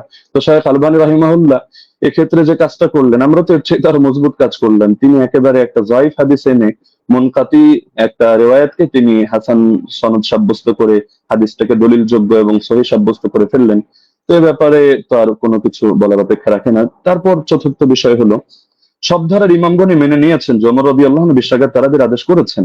যেমন আমরা উদাহরণ হিসেবে ইমাম শাফিঈকে আনতে পারি 1 নম্বরে, কিতাবুল 1 নম্বর খন্ড 167 পৃষ্ঠা, মুখতাসারুল মুজানি 34 নম্বর পৃষ্ঠা। তিনি স্পষ্ট বলেছেন, ওয়া আহাব্বু ইলাইয়া 20 লিআন্নাহু রুইয়া আন উমর, আমার নিকট 20 অধিক পছন্দনীয় কারণ এটা ওমর থেকে বর্ণিত হয়েছে। ইমাম তিরমিজি রাহমাতুল্লাহি আলাইহি সুনানে তিরমিজি হাদিস নম্বর 806 দ্বিতীয় খন্ড 158 নম্বর পৃষ্ঠা এখানেও আছে। وأكثر أهل العلم على ما روي عن عمر وعلي وغيرهما من أصحاب النبي صلى الله عليه وسلم 20 ركعة। অধিকাংশ আহলে ইলম এই মতে পোষণ করেন যে তারাবি 20 রাকাত। কেন? কারণ এটা ওমর থেকে, আলী থেকে এবং নবীর অন্যান্য সাহাবীদের থেকে রাদিয়াল্লাহু আনহুম বর্ণিত হয়েছে। শেখ বিন বাজ রাহমাতুল্লাহি আলাইহি সালাফিদের গ্রহণযোগ্য ব্যক্তিত্ব, আমরা মহব্বত করি। তিনি বলেন মাজমুউল ফাতাওয়া 11 নম্বর খন্ড 322 নম্বর পৃষ্ঠা, وثبت عنهم أنهم صلوا بأمره 23, তাদের থেকে প্রমাণিত রয়েছে যে তারা ওমরের আদেশে তারা 23 রাকাত নামাজ আদায় করেছেন। শেখ সালেহ আল মুনাজ্জিদ তিনি বলেন, জা আল আমরু আন ওমর ইবনুল খাত্তাব রাদিয়াল্লাহু আনহু বিসালাতিল 20 রাকাতান, ওমর রাদিয়াল্লাহু আনহু থেকে 20 রাকাতের ব্যাপারে আদেশ এসেছে। তো সালাফি শায়খ হয়েও তারা বিষয়টা মেনে নিয়েছেন। তো এর পক্ষে আরো কিছু প্রাসঙ্গিক বর্ণনা আছে, যেটা শেখ সালেহ আল মুনাজ্জিদ তার islamqo.com এর মধ্যে অন্যান্য বর্ণনাগুলো এর পক্ষে প্রমাণ হিসেবে নিয়ে এসেছেন। সাইদ বিন ইয়াজিদের বর্ণনা, অন্যান্য বর্ণনা, সেটা আমরা আপাতত টানছি না, সেটা পরবর্তী আলোচনার মধ্যে আমরা আনবো। হ্যাঁ, লাস্ট যে পয়েন্টটা আমি বলবো, যে আমরা তো স্পষ্টভাবে দেখালাম যে এর সনদের মধ্যেও দুর্বলতা নেই, মতনের মধ্যেও দুর্বলতা নেই। আর ইমামরা তো স্পষ্টভাবে বলে গিয়েছেন, যেমন খতিব বাগদাদি রাহমাতুল্লাহি আলাইহি এবং হাফিজ ইবনুল কাইয়িম রাহিমাহুল্লাহ বলে গিয়েছেন, কোন হাদিসের উপর যদি উম্মতের আমল থাকে, আল ফাকি ওয়াল মুতাফাক্কি 1 নম্বর খন্ড 473 পৃষ্ঠা, আর রূহ 21 নম্বর পৃষ্ঠা, তাহলে সেই হাদিসটা অবশ্যই গ্রহণযোগ্য হবে। এক্ষেত্রে আরো স্পষ্ট বক্তব্য আমরা ইমাম সুয়ুতিরটা উল্লেখ করি। তিনি তাদরিবুর রাওয়ী কিতাবের মধ্যে এনেছেন 34 নম্বর পৃষ্ঠা, ইহকামু লিল হাদিস বিসিহহা, হাদিসের ব্যাপারে সহিহ হওয়ার হুকুম দেওয়া হবে ইযা তালাক্কাহুন নাসু বিল কবুল, যখন উম্মত সেটাকে কবুল করে নিবে এবং সেটা গ্রহণ করবে। ওয়া ইল্লাম ইয়াকুন লাহু ইসনাদুন সহিহ, এমনকি যদি তার সহিহ সনদ নাও থাকে তবুও হাদিসটা গ্রহণযোগ্য হবে। এমনকি হাফিজ ইবনে হাজার আসকালানী রাহমাতুল্লাহি আলাইহি আন-নুকাত আলা কিতাব মুকদ্দিমাত ইবনে সালাহর মধ্যে স্পষ্ট এনেছেন।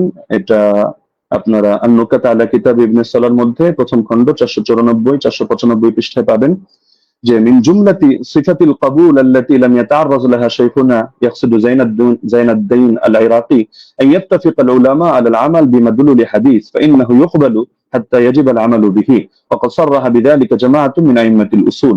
হাদিস গ্রহণযোগ্য হয় যে সমস্ত গুণের কারণে, এর অন্যতম একটা গুণ হলো যে আলেমরা এই হাদিসের বক্তব্যের আলোকে আমল করার ব্যাপারে একমত হয়ে যান। তো এরকম যদি হয় তাহলে সেই হাদিসটা অবশ্যই কবুল হয় এবং তার দ্বারা আমল করা আবশ্যক হয়ে যায়। এটা হাদিসের মূলনীতি সংক্রান্ত আলোচনা যারা করেছেন, যে ইমামরা, তারা স্পষ্টভাবে এই ব্যাপারে বক্তব্য দিয়েছেন। তো এটা হাফিজ ইবনে হাজার আসকালানী রাহমাতুল্লাহি আলাইহির বক্তব্য। তো আলোচনা আরো দীর্ঘ করা যেত, বাকি সময় যেহেতু সংক্ষিপ্ত, আমরা যে পয়েন্টগুলো টানলাম, তো ব্রাদার রাহুলের মধ্যে থেকে কোনো একটা পয়েন্ট টেনে তিনি যদি দেখাতে পারেন যে না, এই শাস্ত্রের এই মূলনীতিগুলো ভুল বা এর আলোকে এটা প্রমাণিত হয় না, তাহলে আমরা তার প্রতি কৃতজ্ঞ থাকবো যে হাদিস শাস্ত্রের নতুন আরেকটা জিনিস অ্যাড হলো। তো সুতরাং আমরা শাস্ত্রের আলোকে দেখিয়ে দিলাম যে না, ইমাম ওমর রাদিয়াল্লাহু তাআলা আনহু তিনি 20 রাকাত তারাবির আদেশ করেছেন। জাযাকুমুল্লাহু খাইরান। জি, আপনাকে অনেক অনেক ধন্যবাদ মুফতি আলী হাসান ওসামা, আপনি যথাসময় শেষ করেছেন। বাদ বাকি আমি এখানেও বলে দিই যে 10 সেকেন্ড আমাদের কস হয়েছে, 10 সেকেন্ড ওসামা সাহেব বেশি পেয়েছেন। বাদ বাকি আমাদের এটা নিয়ে কোনো সে নেই আশা করি। যাই হোক, আমরা এখন যাব খণ্ডন পর্বে, এবং খণ্ডন পর্বে প্রথম 15 মিনিট আলোচনা করবেন মুহতারাম ব্রাদার রাহুল হোসেন, এবং আমি আপনার কাছে যাব, আপনি বললে আমি আপনার টাইমটা শুরু করব। আপনি মিউট হয়ে আছেন। জি, একটা স্লাইড আমি পাঠিয়েছি, এটা শো করতে হবে। স্লাইড স্লাইড, এটা কি একটু দেখবেন please। এটা কি স্লাইড আপনার? জি জি জি জি জি জি জি এটাই। জি, আপনি বললে আমি টাইমটা স্টার্ট করব। ওকে, Just টাইম নাও, স্টার্ট। জি, 40 মিনিট সেকেন্ড। আলহামদুলিল্লাহ, সমস্ত প্রশংসা আল্লাহ সুবহানাহু ওয়া তাআলার জন্য। আমাদের প্রথম পর্ব শেষ হয়েছে। তো মূল বিষয় হচ্ছে এতক্ষণ আপনারা দেখলেন যে আমাদের উস্তাদজি তিনি তার প্রেজেন্টেশনে 20 রাকাত তারাবির পক্ষে তিনি দলিল উপস্থাপন করেছেন। তবে আমি হতাশ হয়েছি। হতাশ এইজন্য হয়েছি যে 8 রাকাতের পক্ষে আমরা যে হাদিসটা পেশ করেছি মুয়াত্তা মালিক থেকে মাত্র 4 টে সনদে। সনদের মধ্যে না কোনো দুর্বলতা আছে, না সনদের মধ্যে কোনো রাবির উপরে আপত্তি আছে, না সনদের মধ্যে কোনো ইনকেতা সূত্র বিচ্ছিন্ন হয়েছে। এবং আমি ওস্তাদজিকে আমার 8টা প্রশ্নের মধ্যে 5 নম্বর প্রশ্ন ছিল এইটা যে এমন একটি দলিল পেশ করবেন যেখানে সূত্র কোনো ছিন্ন হয়নি, বিচ্ছিন্ন হয়নি, ইনকেতা নেই। সনের মধ্যে কোনো মুনকাতি কোনো সনদ পেশ করবেন না। দুর্ভাগ্যজনক হলে সত্য কথা, আজকে তিনি প্রথম যে দলিলটা পেশ করেছেন তিনি একটা মুনকাতি একটা দলিল পেশ করেছেন, সূত্র বিচ্ছিন্ন একটা দলিল পেশ করেছেন। এবং এখানে ইয়াহিয়া সাইদ আল কাত্তান থেকে যে রাত পেশ করেছে মুসান্নাফ ইবনে আবি শাইবা থেকে আপনারা দেখেছেন। তো এখানে মুসান্নাফ ইবনে আবি শাইবাতে ইয়াহিয়া সাইদ আল কাত্তান তিনি দাবি করছেন বা বলছেন ইবনে ইয়াজিদ থেকে যে ওমর রাদিয়াল্লাহু তাআলা জামানায় 20 টাকা তারাবির আদেশ দিয়েছে। আমার প্রশ্ন আবারও 9 নম্বর প্রশ্ন একটা যোগ হয়ে গেল। কাকে আদেশ করেছে? কাকে নাম বলতে হবে। মুয়াত্তা মালিকের রিওয়ায়াতে পরিষ্কারভাবে আছে। কাকে আদেশ করেছিলেন? 8 টাকাতের পক্ষে ওমর বিন খাত্তাব, সেটা হচ্ছে উবাই বিন কাব আর তামিম আদ-দারিকে। উস্তাদজি যে 20 রাকাতের আদেশের ওমর বিন খাত্তাব থেকে নিয়ে এসেছে, প্রথমটা সনদটা ইনকেতা আছে, সূত্র বিচ্ছিন্ন। ওমর বিন খাত্তাবের রাদিয়াল্লাহু তাআলা জামানা পর্যন্ত ইয়াহিয়া সাইদ আল কাত্তান তিনি পান নাই। আর দ্বিতীয়ত এই হাদিসের মধ্যে আমার দ্বিতীয় একটা প্রথম আরেকটা প্রশ্ন যুক্ত হয়ে যায় যে এখানে কাকে নির্দেশ দিয়েছে, কোন সাহাবীকে, সাহাবীর নাম বলতে হবে। এই পয়েন্টটাকে নোট করে আমি রিবাটাল সেশনে উস্তাদজির কাছে জবাব আমি আশা করছি। আমি অবাক হয়েছি, দ্বিতীয় অবাক হচ্ছে এটা যে আমার উস্তাদজি তিনি হাদিসটা মুরসাল হককে অস্বীকার করলেন এবং তিনি সঙ্গে সঙ্গে কথা বললেন যারা মুরসাল বলে তারা নাকি জ্ঞান পাপী বা জ্ঞান অল্প স্বল্প বুদ্ধি যারা আছে তারাই নাকি এই হাদিসটাকে ইনকেতা বলে। চলেন এই হাদিসের প্রথমত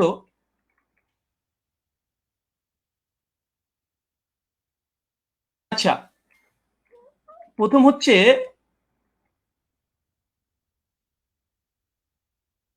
যে দলিলটা পেশ করেছেন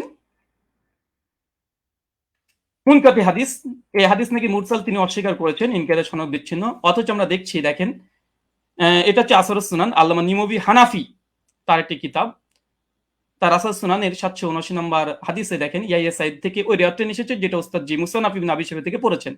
হাদিসটা নিয়ে আসার পরে বলছে ও ইসনাদুহু মুরসাল, তিনি পরিষ্কার দাবি করছেন যে এই সনদ হচ্ছে ইনকেতা ঘটেছে, সনদের মধ্যে বিচ্ছিন্ন ঘটেছে। ইয়াহিয়া সাইদ আল কাত্তান রাহিমাহুল্লাহ তিনি ওমর বিন খাত্তাবের জামানা পাই নাই, আর তিনি এটাকে পুরোটাকে অস্বীকার করে দিলেন। আমি এটা খুব আশ্চর্য হয়েছি। তারপরে যদিও তিনি এখানে কবিন শব্দটা লিখে দিয়েছেন যে যদিও মুরসাল সূত্র বিচ্ছিন্ন তবে নাকি শক্তিশালী। আর একটা প্রশ্ন যুক্ত হয়ে গেল, উস্তাদজিকে বলবো হাদিস সহিহ হওয়ার জন্য কয়টা শর্ত? সমস্ত মুসলিম উম্মার ইজমা আছে হাদিস সহিহ হওয়ার জন্য 5টা শর্ত, এবং প্রথম যে শর্ত সেটা হচ্ছে সনদ মানে একদম মুত্তাসিল হতে হবে। সনদের মধ্যে কোনো যেন বিচ্ছিন্নতা না ঘটে, কোনো ইনকেতা না ঘটে, সূত্র যেন বিচ্ছিন্ন না হয়।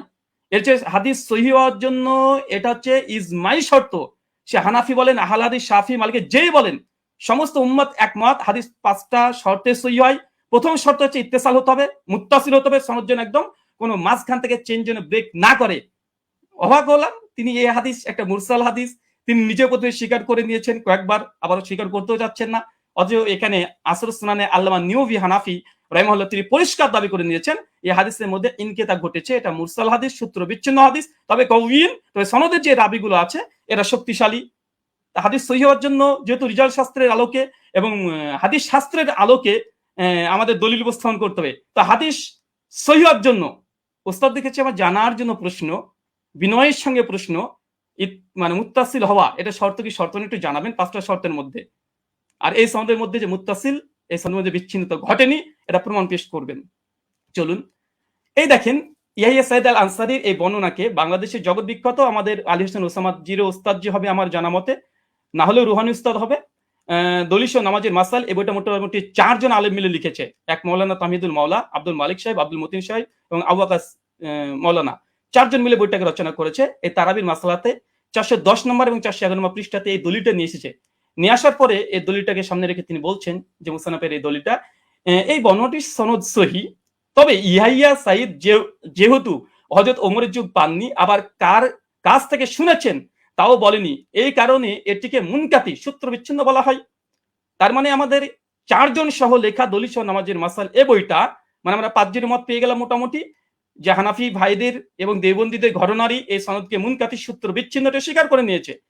যদি এরা যদি মূর্খ হয়, আল্লাহু আলম বিসব, হতে পারে, আমি এখানে কোনো কমেন্ট করব না।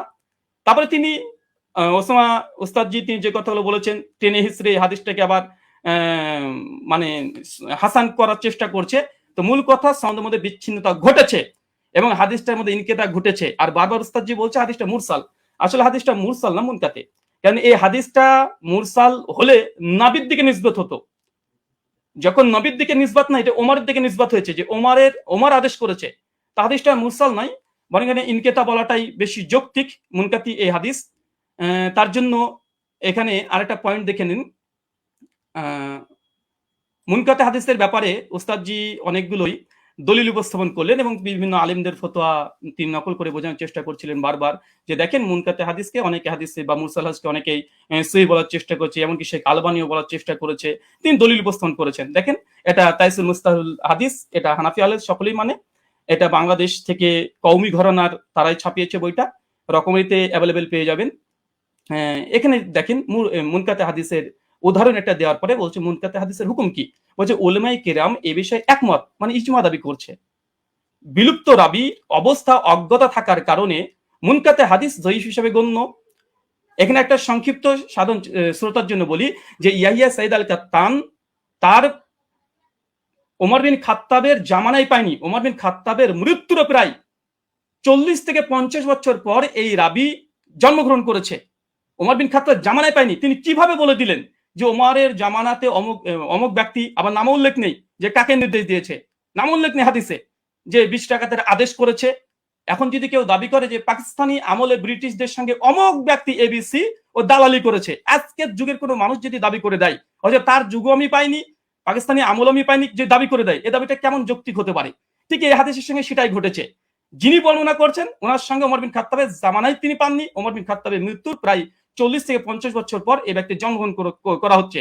আর মুনকাতে হাদিসের, এটা মুস্তালাহুল হাদিসের স্পষ্ট দলিল এখানে বিদ্যমান যে মুনকাতে হাদিস এটা জয়ীফ হয়। আচ্ছা, এরপর একটা দেখেন, মুরসাল হাদিস বিষয়েও এই মুস্তালাহুল হাদিসের মধ্যে আসছে পরিষ্কারভাবে, কি বলছে দেখেন, উসুলবিদের দৃষ্টিতে মুরসাল এর অর্থ ব্যাপক, তাদের নিকটে প্রতিটি মুনকাতি রিয়াওয়াত মুরসাল, মানে এটা ইস্তাহালি হিসাবে অনেকেই মুনকা থেকে মুরসাল ব্যবহার করে ইস্তাহাল হিসাবে, কিন্তু হুকুম হিসাবে নয়। এরপর বলছে দেখেন, সনদের যে কোনো স্তর থেকে রাবি বাদ পড়ুক না কেন, খতিব বাগদাদির অভিমত হচ্ছে এটা। এরপরে হুকুম বলছে, কি বলছে দেখেন, যে প্রকৃতপক্ষে মুরসাল হাদিসে জয়ীফ, যদি উস্তাদজি এটা অস্বীকার করতেন না এটা মুনকাতে হাদিস না, এটা মুরসাল হাদিস, যদি অস্বীকার করে দিয়েছিলেন, তাদের ঘর থেকে দেখানো হচ্ছে হাদিসটা তারা মুনকাতে স্বীকার করে নিয়েছে, দৈশ নামাজের মাসালাতে মুনকাতে স্বীকার করেছে, আর আসারুস সুন্নাতে নিমবি তিনি মুরসাল স্বীকার করে নিয়েছেন। আচ্ছা, তারপরেও যদি ওসামা সাহেব বারবার এটাকে মুরসাল এটা অস্বীকার করেও এটা নিয়েই বারবার আলোচনা করে, মুরসাল হাদিসের ব্যাপারে হুকুম কি দিচ্ছে দেখেন, যে প্রকৃতপক্ষে মুরসাল হাদিসের জয়ীফ এবং বর্জনীয়, পরিষ্কার। আচ্ছা চলেন, এটা সহিহ মুসলিম মুকদ্দমা উঠে দেখবেন, এটা ইসলামিক সেন্টার থেকে ছাপানো, আরবিটাও আপনারা ভালোভাবে পড়তে পারবেন। এবং এখানে ইমাম মুসলিম রাহিমাহুল্লাহ তিনি পরিষ্কার মুরসাল হাদিসের একটা বাব কায়েম করেছে।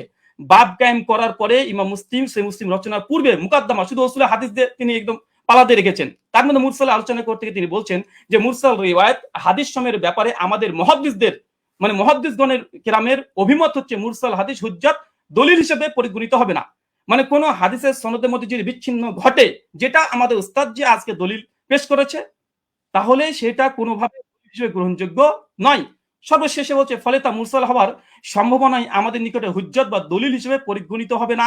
এবং ইমাম মুসলিম রাহিমাহুল্লাহ তিনি বলছেন মুরসাল হাদিস হোক, সনদ যদি বিচ্ছিন্ন ঘটে যায়, এই হাদিস সহিহ নয়, এটা বর্জনীয়, এটা যায়িফ, এটা মারদুদ। এবং হাদিস সহিহ অর্জনের যে 5টা শর্ত, ইজমা আছে, এরপরে ইজমা দাবি করলাম, ইজমা আছে। প্রথম শর্ত হচ্ছে যে মুত্তাসিল হতে হবে।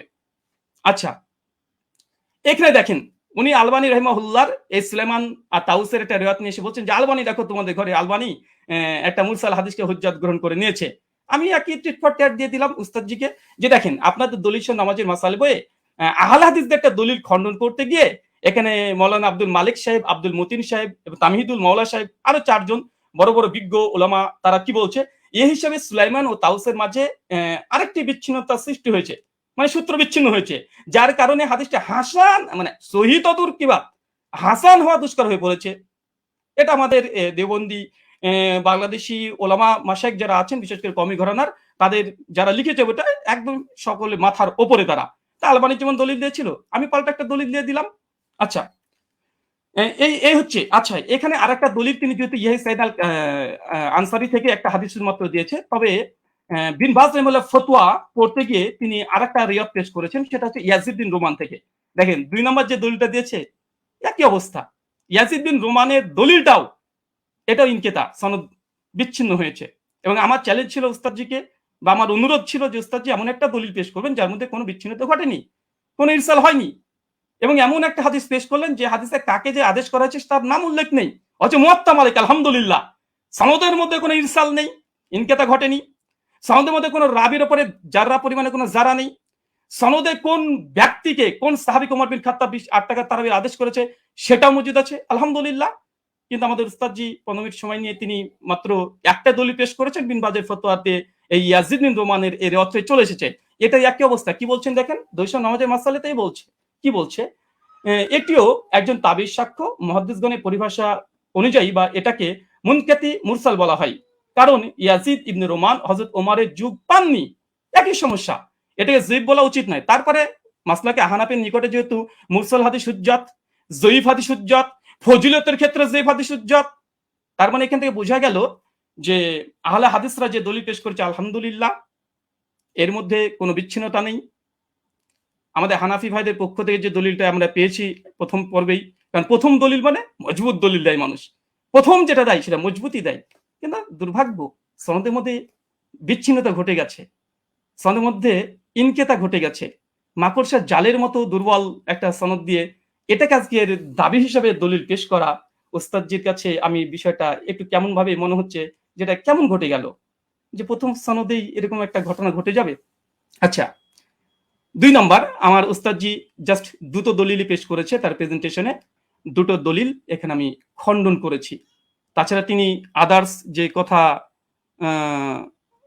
না, তিনি তেমন কোনো কথা বলেনি, 2টো হাদিস নিয়ে, আর মুনকাতে হাদিস হুজ্জাত বা মুরসাল হাদিস হুজ্জাত তিনি এই বিষয়ে কথা বলতে চেয়েছেন। আমিও দেখিয়েছি যে ইমাম মুসলিমের নিকটে মুরসাল মুনকাতে হাদিস মানে গ্রহণযোগ্য নয়। তাছাড়া দলিল নামাজের মাসালাতে স্বয়ং আব্দুল মতিন সাহেব একটা সূত্র বিচ্ছিন্ন হওয়ার কারণে আহলেসের একটা দলিলকে বাতিল ঘোষণা করে দিয়েছে, হাসান হওয়া দুষ্কর বলে দিয়েছে। আর তৃতীয়ত মুস্তালাহুল হাদিসের গ্রন্থে যেগুলো লেখা আছে যে মুনকাতে হাদিস বা মুরসাল হাদিস সূত্র বিচ্ছিন্নতা হওয়ার কারণে কার কাছ থেকে শুনেছে এটা যেহেতু আমাদের কাছে জানা নেই, এই জন্য এই হাদিসটা মুহাদ্দিসদের নিকটে এটা যায়িফ, এটা মারদুদ। এবং আমি একটা প্রশ্ন করে দিয়েছি ওস্তাদ, যে এটা এড়িয়ে যাবেন না, যেতে এবার রিবার্টাল সেশন আপনার এড়িয়ে যাবেন না, 8টা প্রশ্ন আপনার মানে কাঁধের উপরে আছে, এবং যেই মানে আমি চেয়েছি যেমন ভাবে তলব করেছি দেওয়ার চেষ্টা করবেন, এবং হাদিস সহি হওয়ার জন্য সনদ মুত্তাসিল হওয়া প্রয়োজন কি প্রয়োজন না, এটা প্লিজ দিয়ে আলোচনা শুরু করবেন। আমি আবার আপনাকে 1.5 মিনিট আগে ছেড়ে দিলাম, কেন আপনি জাস্ট 2টো দলিল পেশ করেছেন। শুকরিয়া, ধন্যবাদ, জাযাকাল্লাহু খায়রান, বারাকাল্লাহু ফিকুম। জি ব্রাদার রাহুল হোসেন, আপনাকে অনেক অনেক ধন্যবাদ। খণ্ডন পর্বে আপনি আপনার প্রথম আলোচনাটি শেষ করেছেন, যথাসময়ে শেষ করেছেন এবং আগেই শেষ করেছেন। যেহেতু আমি চলে যাব খণ্ডনের দ্বিতীয় আলোচক যিনি মুফতি শেখ আলী হাসান ওসামা আপনার কাছে, এবং আপনি বললে আমি আপনার টাইমটা শুরু করে দেব। আর জি, একটু দর্শকদের উদ্দেশ্যে বলবো, দর্শক যারাই দেখছেন অবশ্যই প্রোগ্রামটি শেয়ার করে অন্যকে দেখার জন্য সুযোগ করে দিবেন ইনশাআল্লাহ। জি আলী হাসান ওসামা আপনার কাছে যাচ্ছি, আপনি বললে আমি টাইমটা শুরু করব। জি, শোনা যাচ্ছে আমাকে? হ্যাঁ, আপনাকে ক্লিয়ার শোনা যাচ্ছে। আচ্ছা, জি, শুরু করতে পারেন। জি 7 7 8 9 10 সেকেন্ড। জি ওকে। হামিদান ওয়া মুসাল্লিয়ান ওয়া মুসাল্লিমা আম্মা বা'দ। শাস্ত্রীয় ব্যক্তি ছাড়া আসলে শাস্ত্রীয় আলোচনাটা একটু জটিল ব্যাপারই, যে যতটুকু পরে তার আলোকে গোটা দুনিয়াটাকে মূল্যায়ন করে। তো আমরা যে আলোচনাগুলো করেছি সবগুলো শাস্ত্রীয় মূলনীতিকে উনি এড়িয়ে গিয়ে আমাদের ব্রাদার রাহুল ভাই তিনি হলো অন্যান্য এদিক সেদিকের কথা টেনে এবং মজার একটা ব্যাপার হলো উনি কি বলবেন আমরা মোটামুটি সবই এক থেকে আইডিয়া করতে পেরেছি, লেকিন আমি যেগুলো বলেছি এটা হয়তো ওনার আনকমন পড়ে গেছে, উনি যার কারণে বিষয়গুলো স্কিপ করে গেছেন। হাতে সময় ছিল, তিনি খণ্ডন করতে পারতেন। তো কি কি স্কিপ করেছেন আর এই খণ্ডন পর্বে যে অসঙ্গতি গুলো বলেছেন, এটা নিয়ে তো আমি নেক্সট পর্বে আলোচনা করবো। আগে ওনার কেস প্রেজেন্টেশনের মধ্যে উনি যে কথাগুলো বলেছেন আমরা সেটার মূল্যায়নে আসি। একটা কথা তো তিনি গর্বের সাথে বললেন যে হাদিস সহিহ হওয়ার জন্য 5টা শর্তের ব্যাপারে ইজমা আছে, যে অবশ্যই একমত, ইজমা আছে। তো যার কারণে 3টা জিনিস দেখতে হয় সনদে, 2টো জিনিস দেখতে হয় মতনের মধ্যে, অর্থাৎ মূল টেক্সটের মধ্যে। আপনি দীর্ঘ 15 মিনিট নিয়ে খুব গর্বের সাথে বুক ফুলিয়ে ফুলিয়ে অনেকগুলো কিতাবের রেফারেন্সের আলোকে আপনি শুধু সনদের সৌন্দর্য তুলে ধরেছেন, একেবারে কি কি ফজিলত আছে এটা তুলে ধরেছেন, মতনের বিষয়টা স্কিপ করে গিয়েছেন, আর প্রশ্ন তো কিছু ছড়িয়ে দিয়েছেন। তো আমরা কিছু প্রশ্নের জবাব আমাদের কথার মধ্যে অটো চলে আসবে, বাকিগুলো আমরা আলোচনায় আনবো যেগুলো প্রাসঙ্গিক। আচ্ছা, এখন আমরা আগে মূল আলোচনায় আসি। একটু বোঝার সুবিধার্থে একটু কথাটা শুরু থেকে টানি। ওমর রাদিয়াল্লাহু তাআলা আনহু থেকে তারাবির রাকাত সংখ্যার বর্ণনাকারী 6 জন রয়েছেন। এর মধ্যে একজন তো সাহেব বিন ইয়াজিদ রাদিয়াল্লাহু তাআলা আনহু, আমরা তার প্রসঙ্গে আসছি। আর এছাড়াও আরো বাকি 5 জন রয়েছেন, যাদের 5 জনের প্রত্যেকেই সংখ্যাটা তারাবির রাকাত সংখ্যা 20 বলে উল্লেখ করেছেন। ইয়াজিদ বিন রুমান তিনি 23 বলেছেন, বেতের সহ মুয়াত্তা মালিকে আছে। আব্দুল আজিজ বিন রুফাই 20 বলেছেন, মুসান্নাফ ইবনে আবি শাইবা আছে। উবাই বিন কাব 20 বলেছেন, মুসনাদে আহমদ বিন মানিতে আছে। ইয়াহয়া ইবনে সাঈদ 20 বলেছেন, আমরা আগে উল্লেখ করেছি। মুহাম্মদ বিন কাব কুরাজি 20 বলেছেন, কিয়ামুল লাইল মারওয়াজির মধ্যে আছে, ইত্যাদি। এখন বাকি থাকলো শুধু সাহেব বিন ইয়াজিদের কথা। সাহেব বিন ইয়াজিদ থেকে তার 3 জন শাগরেদ এই বিষয়ক হাদিস বর্ণনা করেছেন। একজন হল ইয়াজিদ বিন খুসাইফা, তিনিও 20 বর্ণনা করেছেন, সুনানে কুবরা বাইহাকিতে আছে। দ্বিতীয় হারিস বিন আব্দুর রহমান বিন আবি যুবাব, তিনি 23 বর্ণনা করেছেন, অর্থাৎ বেতের সহ, এটা মুসান্নাফে আব্দুর রাজ্জাকে আছে।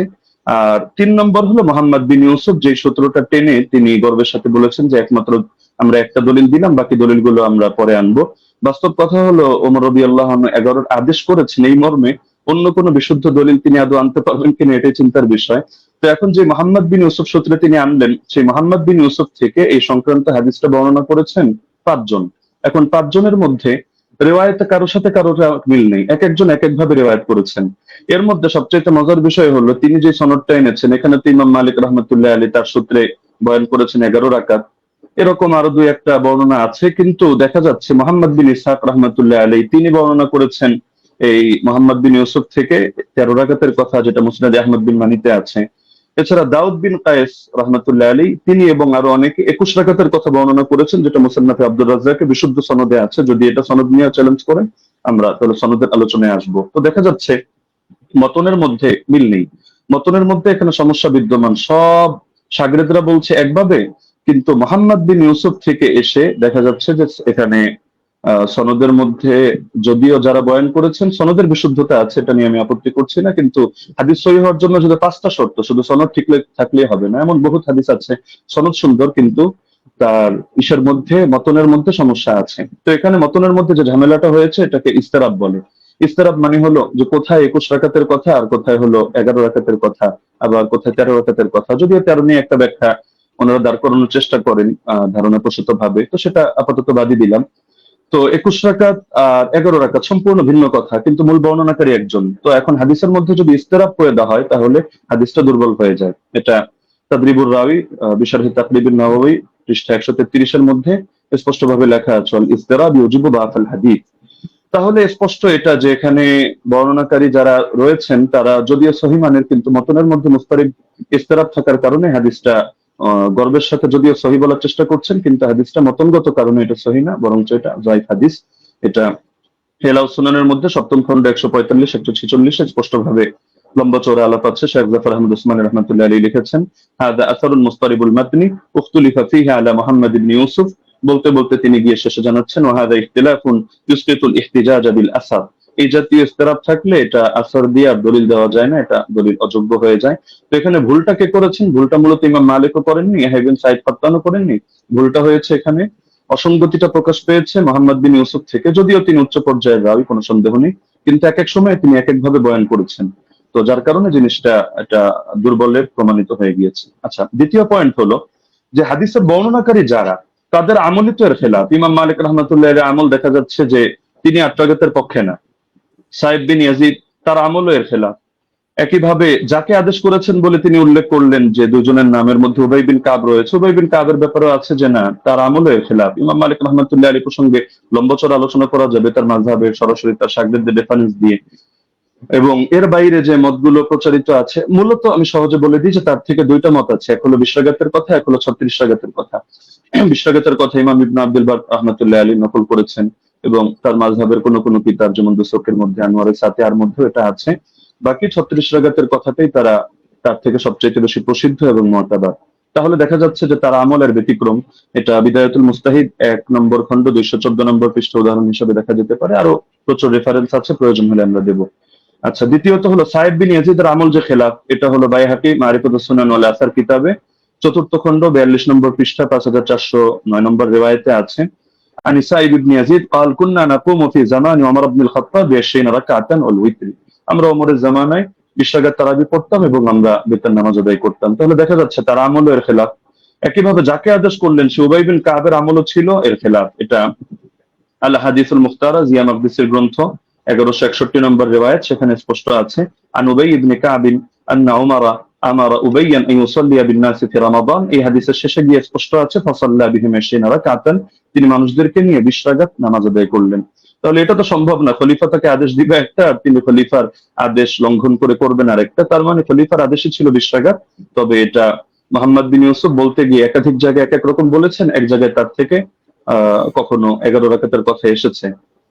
আচ্ছা, মুসান্নাফে আব্দুর রাজ্জাক গ্রন্থের মধ্যে উবাই বিন কাবের এই রিওয়ায়াত আছে 7730 নম্বর হাদিস। সেখানেও দেখা যাচ্ছে যে আন্না উমার জামা আন-নাস ফি রমাদান আলা উবাই ইবনে কাব ওয়া আলা তামিম আদ-দারি আলা 21 রাকাতান।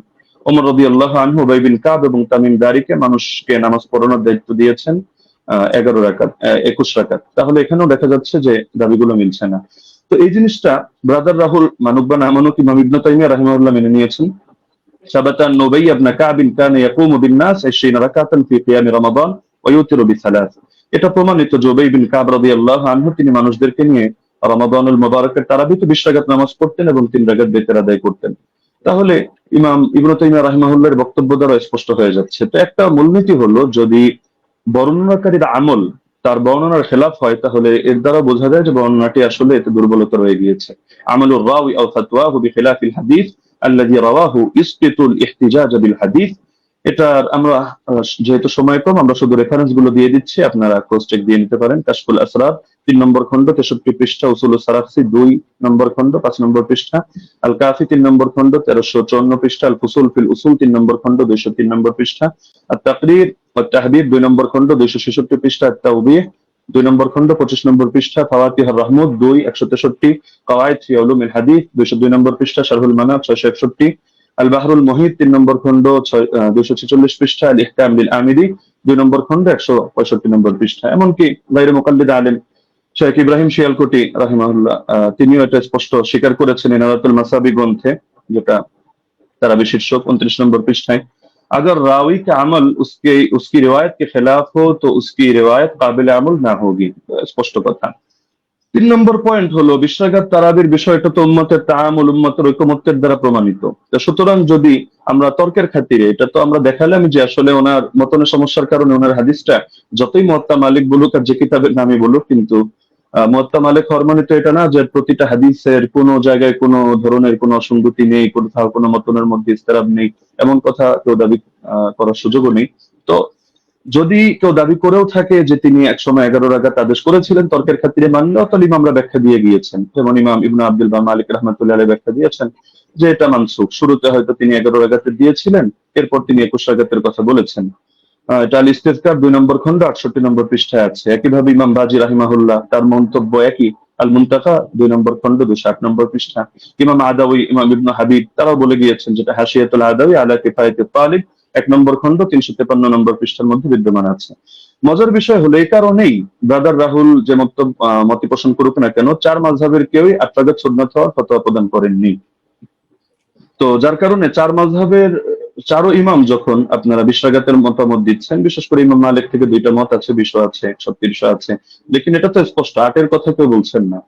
এবং 8 এর নামে যেটা চালানো হয় সালাফি ভাইরা কেউ কেউ চালায়, তো সেটা প্রমাণিত না। কেন প্রমাণিত না এটা যদি চ্যালেঞ্জ করে আমরা উনি সেই রেফারেন্স টানলে জবাবে আসবো। না হলে শুধু শুধু জবাব দিয়ে সময় বাড়িয়ে লাভ নেই।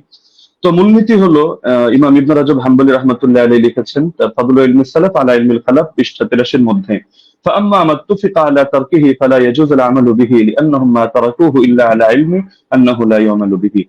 ইমামরা যদি একমত হয়ে যায় যে হাদিসটা এটা তরক করা হচ্ছে, অর্থাৎ তারা কেউ এর আগে ফতোয়া দিচ্ছেন না, আমল করছেন না, তাহলে সেটা আসলে মজবুত থাকে না এবং তার মধ্যে বিভিন্ন দুর্বলতা তৈরি হয়ে যায়, সেটা দলিলযোগ্য হয় না।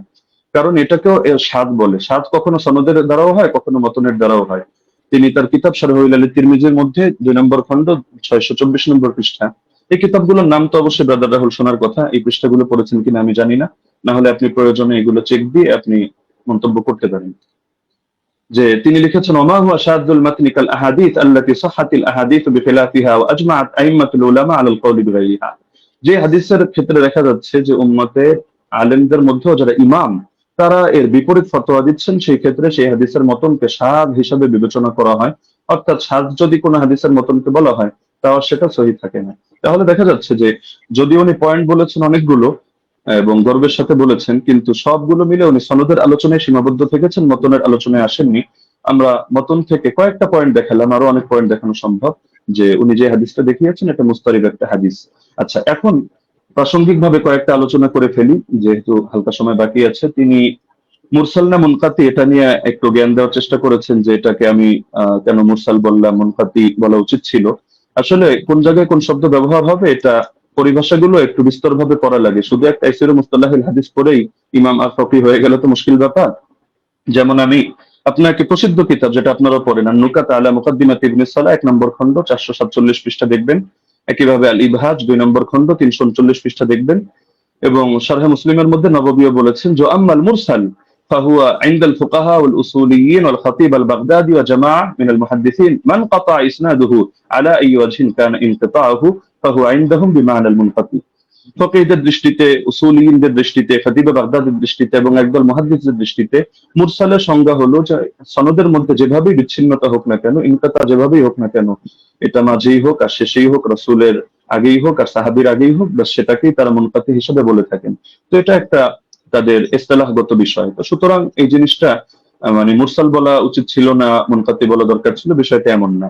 আচ্ছা, উনি যে নিমাউই রাহিমাহুল্লাহর হাওয়ালা দিলেন আথার সুনান থেকে, উনি আরবি যেহেতু পড়তে পারেন টুকটাক, উনি তো এটা দেখার কথা যে ইমাম নিমাউই রাহিমাহুল্লাহ তিনি শুধু এতটুকুই বলেন নাই যে হাযা মুরসালুন কাওয়ি, যে হাদিসটা মুরসাল, হাদিস শক্তিশালী, বরং যে মূলনীতিটা আমরা এনেছি ইমাম ইরাকির হাওয়ালায়, যে তাবেঈ যদি সাহাবীর থেকে কোনো ঘটনা বয়ান করে যেটা তার জামানায় জারি ছিল, তাহলে সেটাকে বাহ্যিকভাবে মুরসাল ধরা হলেও কিন্তু হুকুমের বিবেচনায় মুত্তাসিল ধরা হয়। আমরা তো আলোচনা করছি শাস্ত্রীয় মূলনীতির আলোকে হুকুম প্রসঙ্গে। তো এই মূলনীতিটা আপনি যে কিতাবের হাওয়ালা দিলেন এবং মজার বিষয় যে স্ক্রিনশট দিলেন, আপনি এটাই যদি ভালো করে দেখেন টিকার মধ্যে খুঁজে পাবেন। তো দেখা যাচ্ছে আপনি একাংশ পরে তাড়াহুড়ো করে রেফারেন্স দিয়ে দিলেন, কিন্তু এটা আপনার নজরের বাইরে চলে গেল, যার কারণে নিমাউইকে আমার বিরুদ্ধে দাঁড় করিয়ে দিলেন। দ্বিতীয়ত দলিল সহ নামাজের মাসাইল কিতাবটাকে আমার বিরুদ্ধে দাঁড় করালেন। তবে মজার বিষয় হলো আপনি এই জিনিসটা খেয়াল করলেন না যে আমি বারবার বলছি যে বাহ্যিকভাবে দেখতে মুনকাতি, সূত্র বিচ্ছিন্ন, তবে আমরা হুকুম নিয়ে আলোচনা করছি যে হুকুমের বিবেচনায়, যেমন মারফুয়ে হুকমি তো এই শব্দ আপনার শোনার কথা, যে অনেক হাদিস এটা মারফু না, মানে আল্লাহ রাসূলের দিকে নিসবত করে সাহাবী বলেন নাই, কিন্তু সাহাবী বলেছেন স্বাভাবিক তার উক্তি হিসাবে, কিন্তু আমরা যখন বিবেচনা করছি আমরা বলছি মারফুয়ে হুকমি, মানে দেখতে যদিও এটা মাওকুফ হাদিস, সাহাবীর বর্ণনা, সাহাবীর উক্তি, কিন্তু হুকুমের বিবেচনায় এটা হলো মারফু, অর্থাৎ আমরা এটাকে মারফু হিসাবে বিবেচনা করব। এখন যদি আপনি এক কিতাব খুলে দেখেন, দেখো সে তো মাওকুফ বলেছে, অথবা আপনি এখন তাহলে মারফু বলছেন কিভাবে, তাহলে বলতে হবে ভাই বিবেচনাবোধের পার্থক্য তো আপনাকে বুঝতে হবে। একটা জাহিরি এতেবার, একটা হাকিকি এতেবার। জাহিরি বিবেচনায় হাদিসটাকে আপনার মুনকাতি মনে হতে পারে, কিন্তু আপনি শাস্ত্রের কথায় যখন আসবেন, শিরোনামে যেহেতু শাস্ত্রীয় আলোচনা, তো আপনি শাস্ত্র দিয়ে দেখতে হলে আপনি শাস্ত্রের মূলনীতির আলোকিত বিবেচনা করতে হবে, না হলে মূলনীতিকে চ্যালেঞ্জ করেন।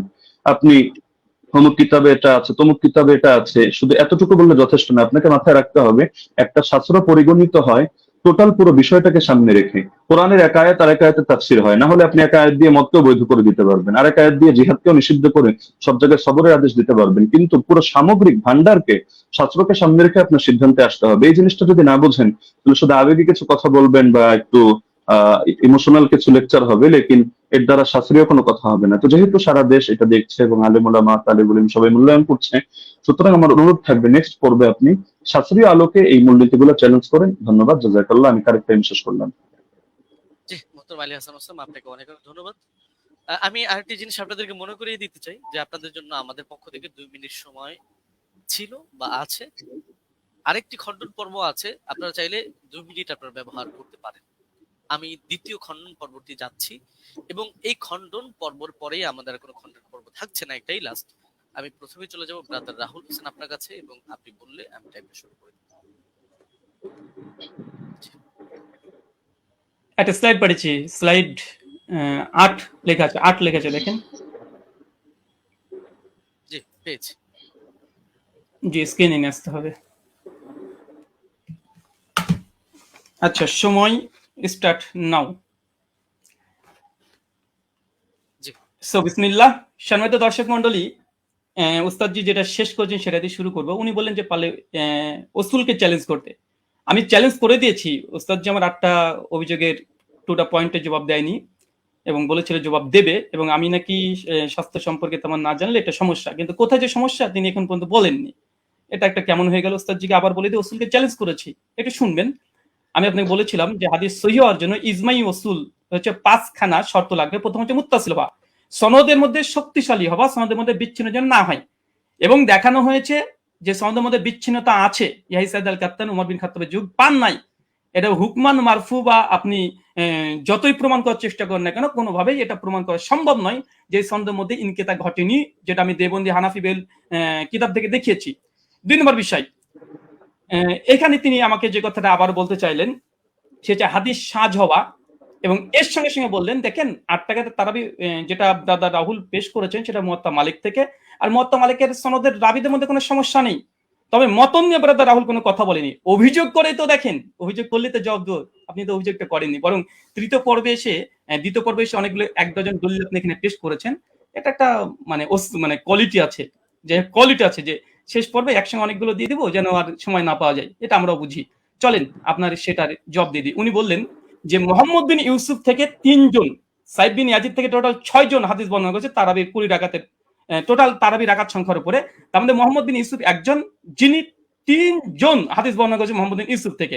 এক ইমাম মালিক যিনি 11 রাকাতের কথা বলেছে, যেটা আমার দলিল দেখিয়েছি।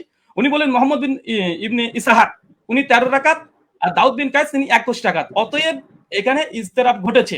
বাহ, চমৎকার। উস্তাদজিকে বলবো আরেকটু পড়াশোনা করতে হবে।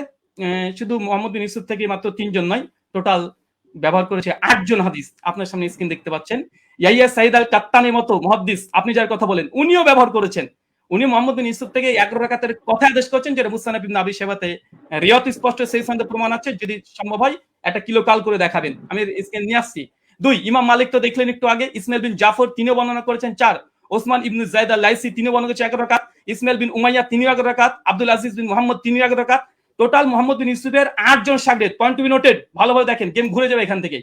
মোহাম্মদ বিন ইউসুফের টোটাল 8 জন শাগরেদ তারাবির রাকাত বর্ণনা করেছে, তার মধ্যে 5 জন বাবার বর্ণনা করছে 11 রাকাত। শুধুমাত্র মোহাম্মদ বিন ইউসুফ আর দাউদ বিন কায়েস তারা বলছে কেউ 13 রাকাত, কেউ হচ্ছে 21 রাকাত।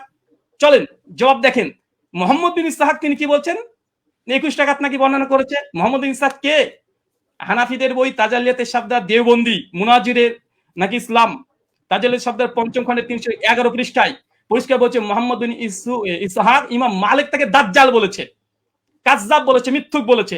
হানাফিদের নিকটে মোহাম্মদ বিন ইসহাক তিনি কাযযাব, মিথ্যুক, মানে তাদের উসুল দিয়ে হাদিস জাল পর্যন্ত বলা যায়। কেন সনদের মধ্যে এই মোহাম্মদ বিন ইসহাক যিনি আছেন ইনি কাযযাব, যিনি 21 টাকা বর্ণনা করেছে মোহাম্মদ বিন ইউসুফ থেকে।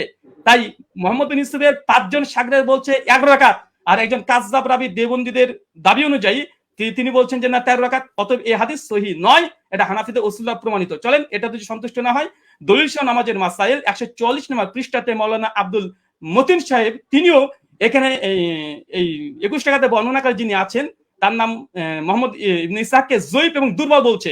স্ক্রিন আপনার সামনে লক্ষ্য করেন। 3 নাম্বার, জাস্টিস তাকি উসমানী এটা উসুল দিয়েছে, আলহামদুলিল্লাহ উসুল দিয়েছে। উসুলকে চ্যালেঞ্জ করেন, তাকি উসমানী রসুলকে চ্যালেঞ্জ করেন। কি বলছে দেখেন, দারসে তিনি 2 খণ্ডে 93 পৃষ্ঠা তিনি বলছেন মোহাম্মদ ইবনে ইসহাক রাহিমাহুল্লাহ মাকহুলের ছাত্র, তার সম্পর্কে পেছনে বলা হয়েছে যে তার একক বর্ণনা সন্দেহযুক্ত। তার মানে মোহাম্মদ বিন ইউসুফ যদি একাকী কোনো রিয়াত বর্ণনা করে সেটা সন্দেহযুক্ত। আর তাজালিয়াতে শাবদারে বলছে মোহাম্মদ বিন ইসহাক হচ্ছে কাযযাব, যিনি 21 টাকাতে বর্ণনা করেছে। তাই ইমাম মালিক যে 11 রাকাতে বর্ণনা করেছে এটাই সহিহ, বরং মোহাম্মদ বিন ইসহাকের 13 রাকাতে বর্ণনা এটাই সহিহ। কোথা থেকে কি দিয়ে দিয়েছে। চলেন এরপর কি বলছেন। দাউদ বিন কায়েসের হাদিস দিয়ে তিনি ইজতেরাবের দাবি করেছে। ওই উস্তাদজিকে আমি প্রথম পর্বে চ্যালেঞ্জ করেছিলাম যে ইজতেরাবের সংজ্ঞা কি পেশ করবেন, আর সেই সংজ্ঞাকে সামনে রেখে এই হাদিসকে আপনাকে ইজতেরাব দাবি করতে হবে। কারণ ইজতেরাবের একটা সংজ্ঞার মধ্যে এটাও পড়ে যে দুটো হাদিস সেম সমপরিমাণের সহিহ হতে হবে চেন অফ ন্যারেশন। মুয়াত্তা মালিকের যে গোল্ডেন চেন সিলসিলাতুল জাহাব একটা দলিল পেশ করেন, আলহামদুলিল্লাহ এখন মতো আসবে না। আমার তো উস্তাদজি প্রথম থেকে তিনি মুনকাতে হাদিস জয়ীফ মুনকাতে দলিল পেশ করছে, একটা মুত্তাসিল পারছেন না। মুয়াত্তা মালিকের মতো একটা দলিল দিতে পারছেন না। উস্তাদজি 15-30 মিনিট শেষ হয়ে গেল, মাত্র 15টা মিনিট আছে। একটা মুয়াত্তা মালিকের মতো গোল্ডেন চেন বারবার এই মুনকাতে সনদ দিয়ে দিচ্ছেন। চলেন তারপর দেখেন দাউদ বিন কায়েসের এখানে বলছে কি যে দাউদ বিন কায়েসের ইহদা ইশরিন যে এখানে 21 টাকাতে বর্ণনা আছে, হ্যাঁ আছে। দাউদ বিন কায়েসের এই হাদিস শুধু দাউদ বিন কায়েস একা এক জায়গায় বর্ণনা করেনি, এবং দাউদ বিন কায়েস এই হাদিস আরেকজন শাগরেদ, দেখেন একই সনদ, এর যে ইমাম ফারাবির কিতাবুস সিয়াম 175 নম্বর হাদিস। এই 175 নম্বর হাদিসে ওমর বিন খাত্তাব তারাবি জামাত করেছে, এখানে রাকাতের সংখ্যা উল্লেখ নেই। আর এইখানে দেখেন মুসান্নাফ আব্দুর রাজ্জাক উসমান সাহেব যে দলিল পেশ করেছে 21 রাকাতের, এই 21 টাকা যদি হয়েও যায়, এখানে ওমর যে আদেশ করেছে দাউদ বিন কায়েসের বর্ণনাতে নেই। কিসের ইস্তেরাব? দাউদ বিন কায়েসের রিওয়াতে এখানে যে আদেশ করেছে, নির্দেশ দিয়েছে ওমর নাই। ওমরের জামানায় পড়তো, কে পড়তো, কারা পড়তো, কে আদেশ করেছে, ওমর কি তাকে নির্দেশ করেছে, কিচ্ছু নাই। তাই ইস্তেরাব হওয়ার জন্য মতনের মোটামুটি সরাসরি কন্ট্রাডিকশন থাকতে হয়, সরাসরি কন্ট্রাডিকশন থাকতে হয়, অথবা দুটো মতন এমন সনদ এমন শক্তিশালী পর্যায়ের যেগুলো তাকবির দেওয়া সম্ভব নয়। এখানে 21 টাকাতে যে দাউদ বিন কায়েসের দুইজন এক জায়গাতে তিনি বর্ণনা করছেন, কোন রাকাত সংখ্যা তিনি বর্ণনা করছেন না। তাই এই দাউদ বিন কায়েসের 21 টাকাতে হাদিস দিয়ে তারপর যদি ধরে নি ফর সেক অফ আর্গুমেন্ট দাউদ বিন কায়েসের হাদিসে ওমর আদেশ দিয়েছেন নাই, তাই এই হাদিসকে সামনে রেখে মুয়াত্তা মালিকের হাদিসকে ইস্তেরাব দাবি করা এটা বেলপাক লেখাকের কি। আর 2 নাম্বার ইবনে ইসহাকের যে 21 টাকাতে বর্ণনা, ইবনে ইসহাকের ওই রিওয়াতে ইবনে ইসহাককে সরাসরি দেওবন্দীরা কাজদা বলছে, দাজ্জাল বলছে ইমাম মালিকের কল নকল করে, তার দলিল দেওয়া মানে গাছে কাঁঠাল গোপে তেল। তাই দুটো জয়ীফ দলিল দিয়ে মুয়াত্তা মালিকের মতো গোল্ডেন চেন সিলসিলাতে জাহাবের পুরো অভিযোগ আপত্তি করা সনদ এবং মতনে পড়ে, এটা খুব হাস্যকর উস্তাদজি। এটা আপনার কাছে অন্তত হাদিস শাস্ত্রবিদ, আপনি হাদিস পড়ান শুনেছে একটা বক্তৃতাতে, কিন্তু এরকম করবেন আজকে আমি এটা ভাবতে পারিনি। আর তৃতীয়, যদিও সঞ্চালক আজকে দৃষ্টি কেমন দিয়েছে জানি না, আজকে আমাদের আলোচনাতে ছিল যে তিনি কোনো ফাতোয়া ফারাজ তুলবেন না, তিনি ওসাইমিনের ফতোয়া নিয়ে এসেছেন, ইবনে তাইমিয়ার ফতোয়া নিয়ে এসেছেন, ইবনে আব্দুল বারের ফতোয়া নিয়ে এসেছেন, স্যার মাযহারের ফতোয়া নিয়ে এসেছেন, ফাঁকা মাঠে গোল দিতে চেয়েছেন, এখানে থামানো হয়নি। যদি এরকমই হয় আমরা দোল দিতে পারি, চলে সামনে আসছে। আচ্ছা, তার মানে বোঝা গেল মুহাম্মদ বিন ইসহাকের ওই রেবাত 3 জন নাই উস্তাদজি, 8 জন। 5 জন বলেছে 11 রাকাত, আর 2 জন বলেছে 13-21, আর দুটো হাদিসই জয়ীফ হানাফি দেওবন্দীদের উসুল অনুযায়ী। তাই ওটা দিয়ে ইস্তেরাব দাবি করা বেলপাকলে কাকের কি এরকম হয়ে যায়। আচ্ছা, উস্তাদজির অভিযোগ ভিত্তিহীন প্রমাণ হয়ে গেছে। প্রথম কথা 8 টাকাতে তারবি আলহামদুলিল্লাহ, ওটা না মতনি জয়ীফ না মতন না ইস্তেরাব, কোনো কিছু নেই। এবং চ্যালেঞ্জ করেছিলাম যে মানে বিগত দিনে 1284 হিজরির পূর্বে দেওবন্দি মাদ্রাসা প্রতিষ্ঠা হওয়ার আগে কোন মুহাদ্দিস হাদিসটাকে ইস্তেরাব দাবি করে বাতিল করেছে, প্রমাণ দিতে পারেনি। 8টা প্রশ্ন ছিল। আচ্ছা, 20 রাকাত ইতিহাস বললেন, যখন 20 রাকাতের ইতিহাস, 20 প্রথমে হয়তো 11 রাকাত তারাবির আদেশ করেছিল ওমর বিন খাত্তাব, পরে হয়তো 20 রাকাত করেছে। তারপরে তিনি স্বীকার করে নিয়েছেন অর্ধেক যে ওমর বিন খাত্তাব 11 রাকাতের আদেশ করেছিলেন। আলহামদুলিল্লাহ। অনেকে বলে যে ছিলই না, কোনোদিনই ছিল না। 1984 প্রথম দাবি। দলিল নামাজের মাসালে কি বলছে দেখেন, ওমর বিন খাত্তাব 11 রাকাত তারাবির আদেশ করেছে, পরবর্তী সময় মানুষেরা 20 রাকাত পড়েছে, ওমরের আদেশে পড়েছে, দেখাতে পারবেন ইনশাআল্লাহ। দেখা দলিল নামাজের মাসালেও তো আছে, ইমাম বাইহাকির ওই কলটা নকল করেছে যেটা উস্তাদজি ওমর বিন খাত্তাব 11 রাকাতের আদেশ করেছিলেন, কিন্তু পরবর্তী সময়ে কিরাত ভারী হওয়ার কারণে তার রাকাত সংখ্যাকে বাড়িয়ে দিলেন, কিরাতকে কমিয়ে দিলেন। তো মানুষজন, জনগণ তারা ওমরের আদেশে নয়, ওমরের আদেশে নয়, কে বা কারা তারা 20 রাকাত চালু করেছিল ওমরের জামানায়, কিন্তু ওমরের আদেশে নাই। ওমরের আদেশে কত রাকাত? বর্তমানে 11 রাকাত, স্পষ্ট প্রমাণ। এখানে দেখেন মালিকি মাযহাবের ইমাম হাবিব মালিকি দলিল নামাজের মাসাল থেকে দেখাচ্ছে যেন একটু পুষ্টিকর বেশি হয় তথ্যগুলো। কি বলছে দেখেন, যে প্রথমে 11 রাকাতই ছিল, মানে ওমরের আদেশ 11 রাকাতই ছিল, কিন্তু তারা কিরাত লম্বা করতেন, ফলে ভারী ঠেকতো। পরে তারা রাকাত সংখ্যা বাড়ালেন, মানে ওমরের আদেশে নয়, জনগণ এমনি বাড়িয়েছে, রাকাত বাড়িয়ে দিয়েছে, কিরাত ছোট করে দিয়েছে, তাই ওটা বাতিল। তিনি বললেন যে ইমাম মালিক ছাড়া নাকি করেনি। এটা আপনি দেখেন যে ইমাম মালিক ছাড়া কতজন করেছে। ইমাম মালিক ছাড়া টোটাল 7 জন বর্ণনা করেছে। এখানে আমাদের স্ক্রিন আপনারা দেখতে পাচ্ছেন। তো ওই দাবিটা ওসমান সাহেবের একটু হাদিসের মতন সম্পর্কে অজ্ঞতাই আছে বলবো। যদি মানে মনে করেন যে না আমি একটু বাড়াবাড়ি করলাম, তো কিছু করার নেই, একটু বলতে হবে। আচ্ছা, এখানে দেখেন আচ্ছা, ইমাম মালিক ১ রাকাত গ্রহণ করেনি, এটা খুব জোর দিয়েছে, যদি আজকে বিষয়ের সঙ্গে সম্পৃক্ত না। আজকের বিষয় ওমর কত রাকাত তারাবির আদেশ করেছে। ওস্তাদজি মুনকাতে দলিল দিয়েছে, মুত্তাসিল দিতে পারেন, আলহামদুলিল্লাহ। আমরা একদম chain of narration golden chain দিয়েছি। আচ্ছা, ইমাম মালিক ১ রাকাতের আদেশ করেনি, চলেন দেখেন। এটা কিতাব সালাতুত তাহাজ্জুদ, এটা আব্দুল হক আন্দলুসি রাহিমাহুল্লাহর গ্রন্থ। ইমাম মালিকের শাগরেদ ছাত্র তার বলছে, কি বলছে দেখেন, এখানে বলছে কলা শাহ বিন আব্দুল আজিজ আন মালিক, মানে ইমাম মালিকের ছাত্র, তিনি রিওয়ায়াত করছেন, কি বলছেন, আল্লাজি আখতারা বিহা, ইমাম মালিক যেটাকে গ্রহণ করেছে, এখতিয়ার করেছে, কি করেছে, বিহি নাফসি, ইমাম মালিক নিজের জন্য কত রাকাত তিনি করেছেন। তারপর তিনি বলছেন দেখেন, ফি কিয়ামে রামাজান হুয়াল লাজি জামা, ইমাম মালিক উমর বিন খাত্তাব যার পরে জমা করেছে উমর বিন খাত্তাব, সেটা হচ্ছে ইহিদা আশারাতা রাকাতান ওয়া হুয়া সালাতে রাসূলুল্লাহ সাল্লাল্লাহু আলাইহি ওয়াসাল্লাম। এখানে ইমাম মালিকের কথা নকল করছে স্বয়ং ইমাম মালিকের ছাত্র। আমি এখানে ইমাম মালিকের ছাত্র ডাইরেক্ট কল, তিনি বলছেন যে ইমাম মালিক যেটা গ্রহণ করেছিলেন সেটা হচ্ছে 11 রাকাত, যেটা ছিল রাসূলুল্লাহ সালাত এবং ওমর বিন খাত্তাব যার পরে জমা করেছে, প্রথম কল। দ্বিতীয় দেখুন, এখানে হচ্ছে ইবনে কাসিমের একটা কলমে নকল করে গেছি। ইবনে কাসিম তিনি মালিক থেকে বর্ণনা করছে যে ওমরের জামানায় 36 টাকাত পড়া হতো, 36 টাকাত পড়া হতো, কিন্তু ইমাম মালিক কত গ্রহণ করেছে দেখেন, শেষে লাল দিয়ে দাগানো আছে। তারপরে হচ্ছে আক্তারা ওয়া নাফসি, ইমাম মালিক নিজের জন্য যেটাকে নির্ধারণ করেছে ইহিদা আশারাত রাকাতান, কিন্তু ইমাম মালিক নিজের জন্য 11 রাকাত, মানে ইমাম মালিকের সময় মানুষ 36 টাকাত পড়ছে, কিন্তু ইমাম মালিককে যখন সরকার যখন চিঠি পাঠায়, এই ঘটনা বর্ণনা আছে অনেক জায়গাতেই, তারপরে তাকে যখন বললো যে নামাজের সঙ্গে কি কমিয়ে দেবো, সেই সময় মালিক বলছে তারা পড়তে থাক, কিন্তু আমি নিজের জন্য ফি নাফসি, আমার জন্য ইহিদা আশারাত রাকাতান, আমি 11 রাকাতকে আমি নিজের জন্য গ্রহণ করলাম। মানুষ কি পড়ছে দেখার দরকার নেই, ইমাম মালিককে কথা মেনে নিতে।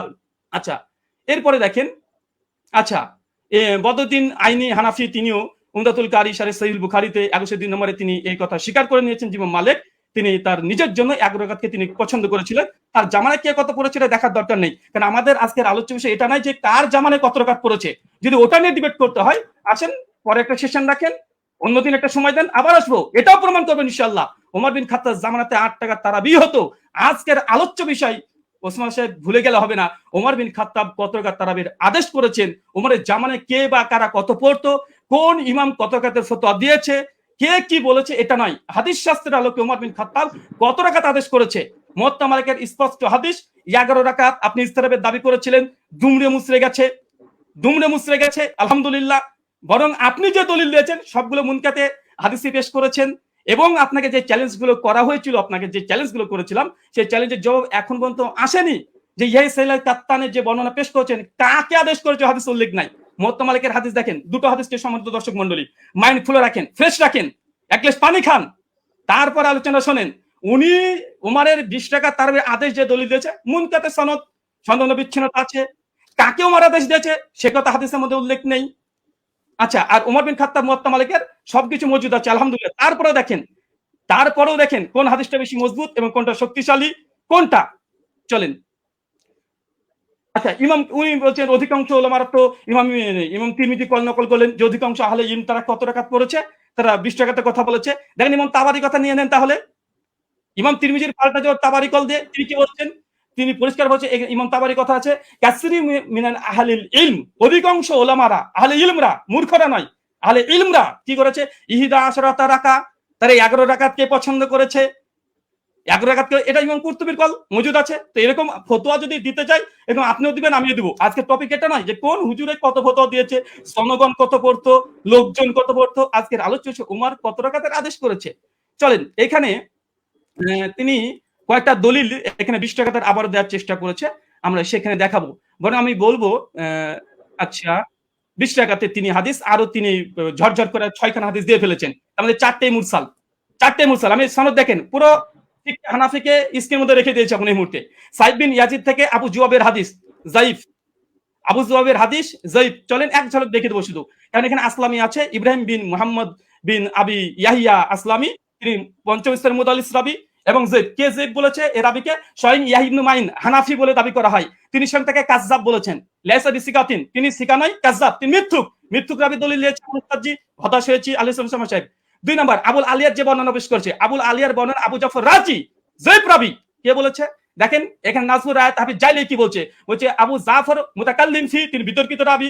কলা আলী ইবনুল মাদিনী, তিনি অনেক মানে ইস্তেরাব করতেন। কলা আহমেদ লাইসাবি কয়িন, ইমাম আহমেদ বিন হাম্বল বলছে এই আবু জাফর রাজি ইনি হচ্ছেন শক্তিশালী নয়। কলা আবু জুরা আর রাজি ইয়াহুম কাসিরা অধিকাংশ ভুল করতেন। হাফেজ জাইলাই হানাফি, তিনি বলছেন আবুল আলিয়ার হাদিসের যে রাবি আবু জাফর ইনি জয়ীফ রাবি, মুতাকাল্লিম ফি, বিতর্কিত রাবি। বিতর্কিত রাবি দলিল দিচ্ছেন মুয়াত্তা মালিকের সামনে। অবাক অবাক। দেখেন ইমাম আহমেদ বলছে মুস্তারিবুল হাদিস আবু জাফর রাজিকে। পঞ্চম আচ্ছা, এবং তিনি ইয়াজিদ বিন রোমানের হাদিসটাকে তিনি আবার পেশ করলেন মতন পরপর তিনটা হাদিসকে ইরসাল বলছে। এক পৃষ্ঠাতে হানাফিদের তিনটা হাদিস জয়ীফ, আর এটা আসর সুনানে স্পষ্ট এখানে লিখে দেওয়া হয়েছে। আচ্ছা, এখানে চতুর্থ বিষয় দেখেন, উনি বারবার ইয়াহিয়া সাইদ আনসারী হাদিসটাকে উনি বলছেন যে এটা যদিও মুরসাল উমরের জামানায় পায়নি। আমি এখানে 2 মিনিট নেব, যেটা পাওয়ার কথা। জি অবশ্যই, আপনি 2 মিনিট নেবেন। জি আচ্ছা, আপনি start করুন। উস্তাদ জি শোনেন এবং শ্রোতা মণ্ডলী শোনেন, উনি যে দলিলটাকে মজবুত দলিল বানিয়েছেন যে ইয়াই বিন সাইদ আল আনসারীর এই হাদিস। দেখেন ইমাম হাজম রাহিমাহুল্লাহ তিনি বলছেন যে ইয়াই সাইদ আল আনসারী তিনি মৃত্যুবরণ করেছে ওমর বিন খাত্তাবের 25 বছর পরে। উস্তাদ জি কি দিয়ে মানুষকে মানে এইভাবে যদি রিজাল্ট শাস্ত্র নিয়ে যদি আলোচনা করতে আছেন, মানুষ তো হতাশ হয়ে বাড়িতে ফিরবে। যে এমন একজন হাদিস বর্ণনা করলেন যে ওমর বিন খাত্তাবের জামানায় পেল না, এখন তো এটা প্রমাণই করতে পারলেন না, সনদ থেকে মুত্তাসিল এখন পর্যন্ত প্রমাণ করতে পারলেন না। এটা আপনার জন্য আমি এবং উনি বলেন যে ওসুলকে নাকি চ্যালেঞ্জ করিনি, ওসুলকে চ্যালেঞ্জ করেছি। 2-4টে মুস্তালাহুল হাদিস মানে এই গোটা আলোচনার সারমর্ম এটাই হয়ে যাচ্ছে যে এখন মুরসাল হাদিস দলিল কি দলিল না, মুরসাল হাদিস দলিল কি দলিল না। আরে যদি তর্কের খাতে ধরে নি মুরসাল হাদিস দলিল, মুয়াত্তা মালিকের মতো গোল্ডেন চেনের সঙ্গে টেক্কা দিতে পারে? ধরেও নি ফর সেক অফ আর্গুমেন্ট, কোথায় কি আর কোথায় কি, যে ধরেও নি। তারপরে দেখেন এখানে আরেকটা উনি বললেন যে ওমরের জামানাতে পড়ার কথা। যদি ওমরের জামানার কথা হয় আমরা তো দলিল দিয়ে দিতে পারবো যে ওমরের জামানাতে সাহাবীরা ইয়াহিয়া সাইদ আল কাত্তানের মতো সাহাবীরা তিনিও 11 রাকাত তারাবি পড়েছেন। এই মর্মে অনেকগুলো দলিল আমরা দেখিয়ে দিতে পারবো। আমি এক ঝলক শুধু দেখে দেবো, তিনি যেহেতু অনেক সাহাবীদের কথাও তিনি দলিল হিসেবে নিয়ে এসেছেন যে তারা কোন কোন জামানায় তারা পড়তো। আচ্ছা চলেন, আচ্ছা এখানে ইয়াহিয়া সাইদ আল আনসারীর যে রিওয়ায়াত নিয়ে এসেছে দেখেন, আমি এখানে 4 জন এখানে রেখে দিচ্ছি। এখানে 4 জনের নাম দেখেন। আচ্ছা, ইয়াহিয়া সাইদ আল আনসারী রাহিমাহুল্লাহ তিনিও বলছেন যে ওমরের জামানায় আমরা 20 টাকা তারাবি পড়তাম। ও ইয়াহিয়া সাইদ আল কাত্তান উনি যে দলিল দিয়েছে, আমি আরেকটা দলিল দিলাম খনন করার জন্য। উনি ইয়াহিয়া সাইদ আল কাত্তান যে দলিল যে এখানেও এর হচ্ছে মুসনাদ ইবনে আবি শাইবা 7671 নম্বর হাদিস, তিনিও বলছেন যে ইহিদা আশরাতা রাকা ওমরের জামানায় আমরা 11 রাকাত পড়তাম আলহামদুলিল্লাহ। আরেকটা দেখেন আব্দুল আজিজ ইবনে মুহাম্মদ তিনিও বলছেন যে ওমরের জামানায় আমরা 11 রাকাত পড়তাম। আপনার টাইম শেষ হয়েছে, 2 মিনিট শুকরিয়া, আপনার টাইম শেষ হয়েছে। জি। শুকরিয়া, জাযাকাল্লাহ খাইরান। জি, অনেক অনেক ধন্যবাদ আপনাকে। আমি একটু দুঃখ প্রকাশ করে নিচ্ছি যে 2 আলোচকই আপনারা মাঝখানে কিছু আমার কাছে মনে হয়েছিল যে আপনাদের আলোচনাটা প্রাসঙ্গিক, যার কারণে ফতোয়া বিষয়টা নিয়ে আলী হাসান ওসামা আলোচনা করেছেন। এটাকে বিপরীত করে আবার ব্রাদার রাহুল হোসেন আপনিও ইমাম মালিকের কিছু বিষয় নিয়ে আসছিলেন। আমি বলবো যে আপনারা দুজনই জেনেছেন। তো যাই হোক, আমি একেবারে আলী হাসান ওসামা আপনার খণ্ডনের শেষ পর্ব, তারপরে আপনারা আর পাচ্ছেন না। তবে হ্যাঁ, এখানে আমরা আশা করবো বা রিকোয়েস্ট থাকবে যে প্রাসঙ্গিকের মধ্যে আমরা কথা বলবো। জি জি, শোনা যাচ্ছে আমাকে? জি, আপনাকে শোনা যাচ্ছে। আপনি বললে আমি টাইমটা স্টার্ট করে দেবো। হ্যাঁ, শুরু করেন। জি ওকে, 9 সেকেন্ড 10 সেকেন্ড। হামিদান ওয়া মুসাল্লিয়ান ওয়া মুসাল্লিমা আম্মা বাদ। ব্রাদার রাহুল ভাইয়ের ব্যাপারে আমি একটা হতাশা প্রকাশ করছি। এই লিখিত সাজানো গোছানো ফরম্যাট দিয়ে আমার কথাগুলো খণ্ডন করতে চাইলে সবচাইতে বড় যে ঝামেলাটা আপনি পড়েছেন, আমি কথা বলি 50টা আর আপনি লিখিত ফরম্যাট থেকে সেই আগে চর্বিত চর্বণটা সাজিয়ে রেখেছেন এবং 3 বছর থেকে বয়ানও যা বলছেন ওই সেগুলোই টেনে টেনে আপনি শুধু আগের কথাগুলোই করেন, অথচ অধিকাংশ পয়েন্ট আপনি কি বোঝেনই না ইচ্ছাকৃত এড়িয়ে চলেন, আমি ধরতে পারি না। দ্বিতীয় বিষয় হলো আপনি বলেন আমি ফতোয়াটা নিচ্ছি, আমি কোনো প্রসঙ্গে ফতোয়াটা নিইনি, আমি উসুল বোঝানোর জন্য উদাহরণ দিয়েছি। ইমাম তিরমিজি রাহিমাহুল্লাহ কি মত দিয়েছেন, আলেমরা কি মত গ্রহণ করেছেন সেটা তো আমি বলিনি। আমি তো দেখিয়েছি ইমাম তিরমিজি এই বক্তব্যটা বলেছেন যে রুয়ান ওমর থেকে বর্ণিত হয়েছে 20 রাকাতের কথা, এই প্রসঙ্গে এনেছি। আপনি কথা না বুঝেই সেই লিখিত ফরম্যাটে খণ্ডন করতে গেলে এটা ভুল করবেন, শুধু আবেগী কথা দিয়ে তো হবে না। আর শুধু জুবায়ের আলী জাই, নাসিরউদ্দিন আলবানী রাহিমাহুল্লাহ ওনাদের শুধু হাওয়ালাগুলো থেকেই ওই কপি পেস্ট করে আপনি একটা ফরম্যাট সাজিয়ে রাখলে সব কথা খণ্ডন করতে পারবেন না। এখন আপনি বারবার বলছেন যে আপনি একটা সনদ দেখান যেটা ইনকেতা নাই। আরে ভাই, আপনি তো উসুলের আলোকে কথায় আসবেন। আপনি তো, আমি যে উসুলগুলো শুনালাম ইতিমধ্যে 8-10টা উসুল শোনানো হয়ে গেছে, আপনি উসুলেরই কোনো ধার ধারছেন না। আপনি মুরসাল নিয়ে শুধু মুকাদ্দিমায়ে মুসলিম থেকে একটা হাওয়ালা দিয়ে দিলেন, ব্যাস শেষ। যেন মুরসাল নিয়ে পৃথিবীতে আর কেউ কখনো কিছু বলেই নেই। তো যাই হোক, আমি এগুলোতে আসবো। আমি প্রথম শুরু করি, আপনি দাউদ বিন কায়েসের যেই বক্তব্যটা দিলেন, যে দাউদ বিন কায়েসের এই বক্তব্যের মধ্যে এখানে আদেশের কোনো কথা নেই। আসলে আপনি আরবি কতটুকু পারেন আমি জানি না, আপনি আরবি মতনগুলো পড়েন না, ইচ্ছাকৃত কিনা আমি জানি না, যে মতনের ভুল থেকে বাঁচার জন্য কিনা, হতে পারে, হলে হতেও পারে, অন্য হিকমত থাকতে পারে, সময় বাঁচানোর ব্যাপারে হতে পারে।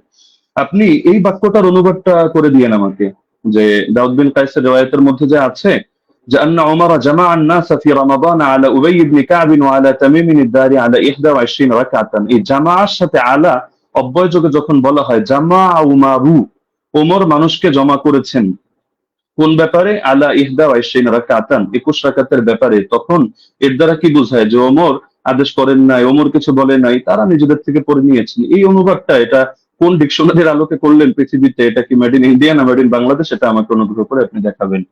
আর আপনি বললেন যে 8 জন বর্ণনা করেছেন, শুধু ওই 3 জনই না। আমি তো 3 জন প্রসঙ্গ আর 8 জন প্রসঙ্গে বলিনি, আমি তো কথাটা বলেছি এই প্রসঙ্গে যে ওনাদের বর্ণনাগুলোর মধ্যে ভিন্নতা আছে, ইস্তেরাব আছে, এই প্রসঙ্গে আমি কথাটা টেনেছি। আপনি মোহাম্মদ বিন ইসহাককে টানলেন এবং তাকে নিয়ে বড় করে কথা বললেন, অথচ মোহাম্মদ বিন ইসহাক তো আমি স্রেফ মনে হয় 5 সেকেন্ড একটা বাক্য হিসেবে, উদাহরণ হিসেবে দেখিয়েছি। আমি মূল আপনাকে সাংঘর্ষিক দাঁড় করিয়েছি দাউদ বিন কায়েসকে। দাউদ বিন কায়েসের এই সনদটাকে আপনার পক্ষে সম্ভব না এটাকে জয়ীফ বলে প্রমাণ করা, এটা সুনিশ্চিত ভাবে। আর আপনি শুধু এটা বারবার বলছিলেন যেখানে আদেশ কথা নাই, আদেশ কথা নাই, আপনি একই রকম কথার মধ্যে দেখেন না যে ইস্তেরাব আছে কিনা। আরে ভাই, এখানে তো আপনার এই জিনিসটা বুঝতে হবে যে ওনার থেকে যারা বর্ণনা করেছে কারো বর্ণনার সাথে কারো বর্ণনা মিল নেই। এক জায়গায় আদেশের কথা আছে, আরেক জায়গায় আদেশের কথা নেই। এক জায়গায় আমলের কথা আছে, আরেক জায়গায় আবার আমলের কথা নেই, শুধু আদেশের কথা। এখন আদেশ নিয়ে আপনি 8টা কেন, আদেশ নিয়ে শুধু দুটোই দেখতে পারবেন। ইমাম মালিকের যে সনদটা আনলেন সেখানে ইমাম মালিক রহমতুল্লাহ আলী তার সনদের মধ্যে আছে যে তিনি আদেশ দিয়েছেন, আর দাউদ বিন কায়েসের মধ্যে আছে যে আদেশ দিয়েছেন। কিন্তু এখন দাউদ বিন কায়েসের এই সনদের মধ্যে জামা আলা এটা যোগ করলে অর্থ এটাই দাঁড়ায় যে ওমর মানুষকে 21 রাকাতের ব্যাপারে একত্রিত করেছেন। তাহলে এটা কিভাবে সম্ভব যে একই হাদিসের মধ্যে এক জায়গায় বলা হচ্ছে 21 রাকাত, আর এক জায়গায় বলা হচ্ছে 11 রাকাত? যদি হাদিস ভিন্ন ভিন্ন হতো, ভিন্ন ভিন্ন বর্ণনাকারী থেকে, আমরা তাহলে ধরতাম না এটা জামানার ভিন্নতা। লেকিন এরকম তো কোনো ব্যাপার ঘটেনি। তো সুতরাং এটা গায়ে পড়ে করা হয় না। আর সাত বর্ণনা কাকে বলে? দাউদ বিন কায়েসকে আপনি কোন পর্যায়ে দাঁড় করিয়ে আপনি সাজ এখানে বলবেন, বা আপনি এটাকে ওইটার সাথে সাংঘর্ষিক করবেন? যদি এক রেওয়ায়তের মধ্যে সংখ্যা কম পাই আর এক রেওয়ায়তের মধ্যে সংখ্যা বেশি পাই, তাহলে সেই ক্ষেত্রে কি হুকুম আছে? এটা তো আপনার ফতোয়ার আলোকেই করতে হবে, আপনি তো মন গড়া একটা বললে হবে না। আর কিছু কথা তো আপনি বলেছেন একদম মানে সনদ ছাড়া, যেগুলোর কোনো সনদই নেই। আপনি ইমাম মালিকের একটা ফতোয়া আনলেন, হলো তার এক শাগরেদ বলেছেন, তো তার শাগরেদ থেকে কি আপনি শুনেছেন না ওই কিতাবের লেখক ডাইরেক্ট শুনেছে? মাঝখানে সনদগুলো গেল কোথায়?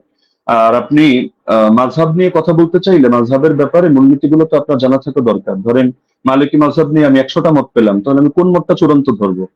এখন ইমাম মালিক থেকে একটা বিশুদ্ধ মত দেখাতে পারবেন না যে ইমাম মালিক রহমতুল্লাহ আলী কোথাও আত্মাঘাতের মতামত দিয়েছেন। আপনি হাফিজ ইবনে হাজার আসকালানী রহমতুল্লাহ আলী, আপনাদেরও পছন্দের ব্যক্তিত্ব, তার কিতাব থেকেও আপনারা দেখে নিতে পারেন, অথবা তার হাওয়ালা আমি হুবহু বাক্য বলে দিচ্ছি। তিনি লিখেছেন ইতিমাদুহুম ফিল আহকাম ওয়াল ফাতওয়া আলা মা রাওয়াহু ইবনুল কাসিম আন মালিক সাওয়াউন ওয়াফাকা মা ফিল মুওয়াত্তা আম লা, যে ফতোয়া দেওয়ার ক্ষেত্রে, বিধিবিধান বর্ণনা করার ক্ষেত্রে ইবনুল কাসিম যেটা বর্ণনা করবে ইমাম মালিক থেকে সেটাই গ্রহণযোগ্য, এবং সেটা মুয়াত্তা কিতাবের মধ্যে যা আছে তার সাথে মিলুক বা না মিলুক, এটা হলো মাযহাবের মূল ভিত্তি হিসেবে ধরা হবে। এটা তাজিলুল মানফা 4 নম্বর পৃষ্ঠার মধ্যে পেয়ে যাবেন। তো ওনার শাগরেদ ইবনুল কাসিম বলেন, ইবনে আইমান বলেন, তাদের থেকে কোথাও আপনি আত্রাগাতের দূরতম কথাও দেখাতে পারবেন না। আত্রাগাতের কথা আল্লামা আইনি যেটা এনেছেন, সৈয়দী যেটা এনেছেন, আপনি সৈয়দীটা তো আনেননি, এটা আপনার নজরে পড়ে নাই হয়তো, যে যে জায়গা থেকে কপি পেস্ট করেছেন। না হলে এর বিপরীতে আমি আপনাকে, যদি 100 চান আমি 100 হাওলা আপনাকে দিয়ে দিতে পারবো। যদি আপনি বলেছেন যে আলাদা ডিবেটের আয়োজন করলে, তো ঠিক আছে, করতে পারেন। তো ইমাম আইনি বলেছেন, ইমাম সৈয়দী বলেছেন, বেসনদ কথাবার্তা কোথাও দলিলযোগ্য হবে না। তো মোহাম্মদ বিন ইসহাক এখানে ফ্যাক্টর না, আর অন্য লোক ফ্যাক্টর না। আর আপনি বলছেন যে আমরা দেওবন্দিরা গায়ে পড়ে দাবি করি মুস্তারিদ, আর কেউ দাবি করে না কেন? আপনি তো আহলে হাদিস ঘরানার। তো আপনাদের পিস পাবলিকেশন থেকে বই প্রকাশিত হয়েছে রাসূল সাল্লাল্লাহু আলাইহি ওয়াসাল্লামের প্র্যাকটিক্যাল নামাজ কোরআন ও সহিহ হাদিসের আলোকে, এই বইয়ের 222 নম্বর পৃষ্ঠা থেকে আমি আপনাকে শোনাচ্ছি। তার শাসন আমলে, তার মানে ওমরের কথা চলছে, 11 রাকাত এবং 21 রাকাত তারাবি সালাত তাদের প্রমাণ পাওয়া যায়। সাহেব রাদিয়াল্লাহু আনহু তৃতীয় ছাত্র মুহাম্মদ ইবনে ইউসুফ উপরোক্ত কথাগুলোর বর্ণনাকারী। হাদিসের মূল সূত্র অনুসারে একই রাবির একই বিষয়ে পৃথক পৃথক মত প্রকাশ করা বিশুদ্ধ হওয়ার অন্তরায়। সুতরাং 20 রাকাতের অভিন্ন মত গ্রহণ করাই যুক্তিসঙ্গত। তাহলে ইস্তেরাবের কথা, ইখতিলাফের কথা কি আমরা টানলাম নাকি আপনাদের লোকেরাও এটা টেনেছে? এটা তো আপনাদের স্পষ্টভাবে দেখা দরকার। আর আপনি বারবার শুধু এই প্রসঙ্গগুলো তো এখানে অপ্রাসঙ্গিক কথা টানলে হবে না, যে গোল্ডেন চেইন, আরে গোল্ডেন চেইন নাকি এটা ডায়মন্ডের চেইন নাকি হলো এটা রূপার চেইন, সেটা তো আমাদের দরকার না। আমাদের দরকার হলো আপনার এখানে 5টা জিনিস তো এক রাখতে হবে। আপনি শুধু আমাদের কথা প্রসঙ্গে বলছেন যে সনদের মধ্যে কোনো ইনকিতা নাই, আপনারা প্রমাণ করেন। আরে সনদের মধ্যে তো ইনকিতা বাস্তবেই নাই। আপনি যে ইনকিতা আপনার চোখে দেখতে পাচ্ছেন, এটা আপনার পড়াশোনা কম থাকার কারণে হচ্ছে। না হলে আমি তো উসুলের আলোকে দেখালাম, উসুলগুলো তো আপনি খণ্ডন করতে পারেননি এবং সম্ভব না। তো যার কারণে সনদের মধ্যে তো ইনকিতা নেই, তো শুধু গায়ের জোরে বললে তো হবে না। তো হাদিসটা যারা বলেছে হাদিস সহি হওয়ার জন্য এই 5টা শর্ত, সেই ইমামরাই, এটা অন্য কোনো ইমাম না। আমি আজিব গারিব কারো নাম টানি নাই বা আমাদের কোনো বড় হুজুরের নাম টানি নাই, তারাই এই মূলনীতিটা দাঁড় করিয়েছেন। তো সুতরাং এটাকে আপনি গায়ের জোরে অথবা চাপার জোরে বা একটা হাসি দিয়ে ফেলে দেওয়ার মতো বিষয় না। তো আবার কিছু আলোচনা টেনেছেন একেবারে অপ্রাসঙ্গিক, যেমন ওমর কাকে আদেশ দিয়েছেন। আচ্ছা, ওমর আপনাকে আদেশ দিল বা আমাকে আদেশ দিল, মানে কাকে আদেশ দিল এটার সাথে কোন বিষয়ের সম্পর্ক? এখন রাজুলান, এই রাজুলান শব্দটা যদি এমন হয় যে পৃথিবীর কেউ কোনোদিন জানতে পারলো না যে রাজুলানটাকে উবাই বিন কাব নাকি তামিম দারি নাকি অন্য কোনো সাহাবী, এটা কি সমস্যা? আমাদের তো আলোচ্য বিষয় এটা যে ওমর রাদিয়াল্লাহু আনহু তিনি কত রাকাতের আদেশ করেছেন, 8 নাকি 20। 8-এর পক্ষে আপনি যে দলিল দিয়েছেন সেই দলিলটা মুস্তারিব একটা রিওয়ায়াত, যে রিওয়ায়াতটা গ্রহণযোগ্য না। আপনাদের কিতাবের মধ্যেই লেখা আছে যে না, এই রিওয়ায়াতটা দলিলযোগ্য হয় না। তো সুতরাং এটা তো আমাদের এখানে টেনে লাভ নেই। তার মধ্যে আরো কিছু আলোচনা টেনেছেন একেবারে প্রাসঙ্গিক, যে এমন জিনিস দেখান, এমন জিনিস দেখান, অমুকের আগে কে করেছে, তমুকের আগে কে করেছে, মাদানী, রাউই, সিলসিলাতুল জাহাবিয়া, গোল্ডেন চেইন ইত্যাদি।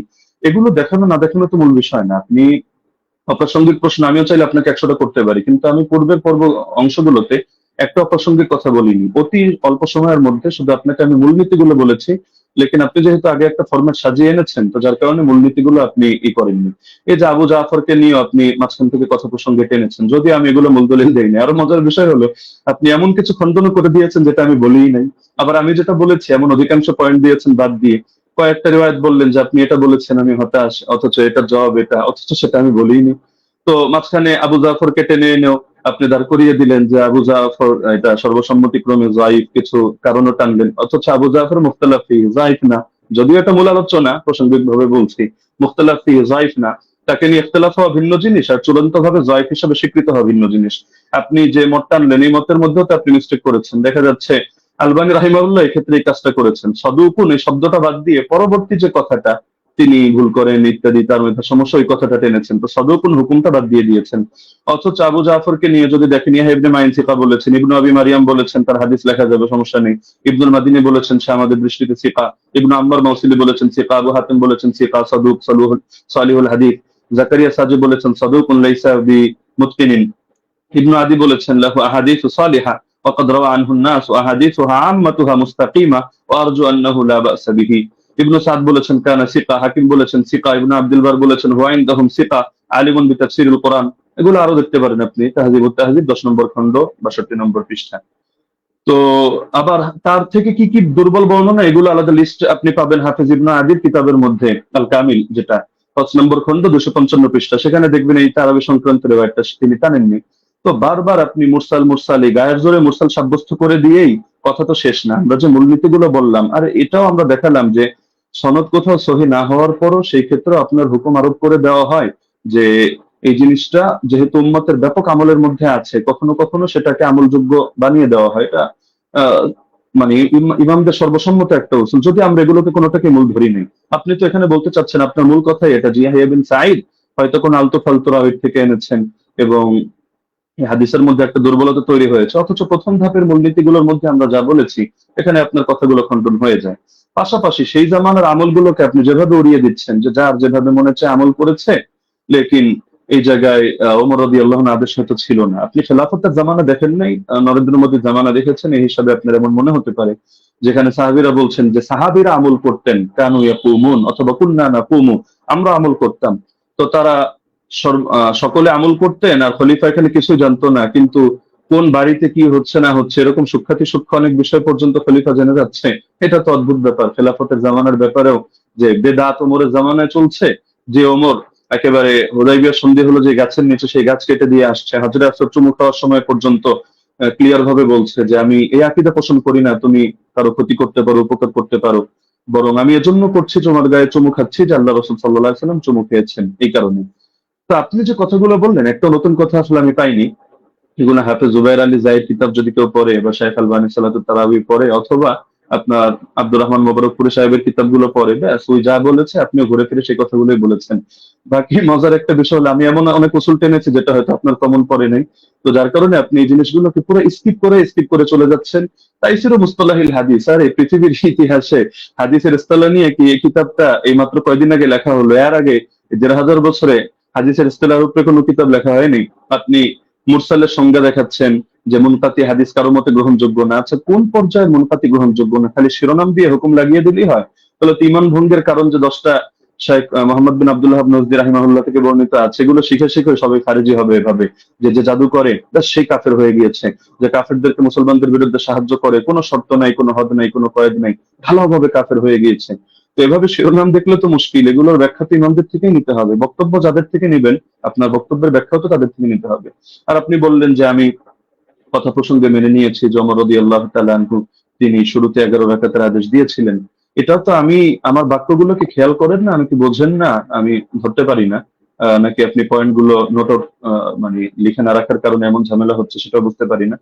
যে দেখা যাচ্ছে যে এটা তো আমি বলেছি তর্কের খাতিরে যদি মানে অনেক কথা আমি দুই ভাবে জবাব দিয়েছি, জবাব ইলজামি, জবাব তাসলিমি, ইলমি উসুলের আলোকে। তো দুই ভাবে জবাব দেওয়ার কারণে আপনি আগের পরের কথা বাদ দিয়ে মাঝখান থেকে একটা অংশ টান দিলে তো হবে না। আর কোন মুনকাতি, কোন মুরসাল, কোন ক্ষেত্রে কি হুকুমে যাবে এটা তো আপনাকে শাস্ত্রীয় আলোকে বুঝতে হবে।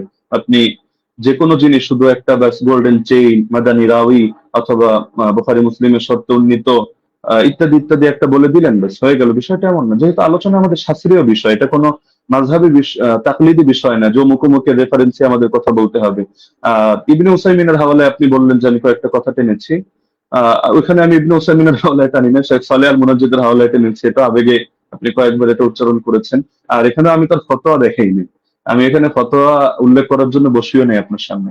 এখানে আমি দেখিয়েছি যে তারা সকলে বি আমরিহি, অর্থাৎ এটা যে ওমরের আদেশে হয়েছে এই বিষয়টা তারা অস্বীকার করে নিয়েছেন। তো সুতরাং মানে যে জিনিসগুলো আপনার স্পষ্ট, তো সেই জিনিসগুলোকে গায়ের জোরে তো আপনি প্রমাণ করে নিতে পারবেন না যে না এই জিনিসটা এই প্রশ্ন আমি আপনাকে ছুড়ে দিলাম, এটার জবাব দেন, ওটার জবাব দেন, ওটার জবাব দেন, না দিলে বেশ তাহলে সাব্যস্ত হলো আমার কথাই সহি। বিষয়টা তো এমন না, শাস্ত্রীয় মূলনীতি।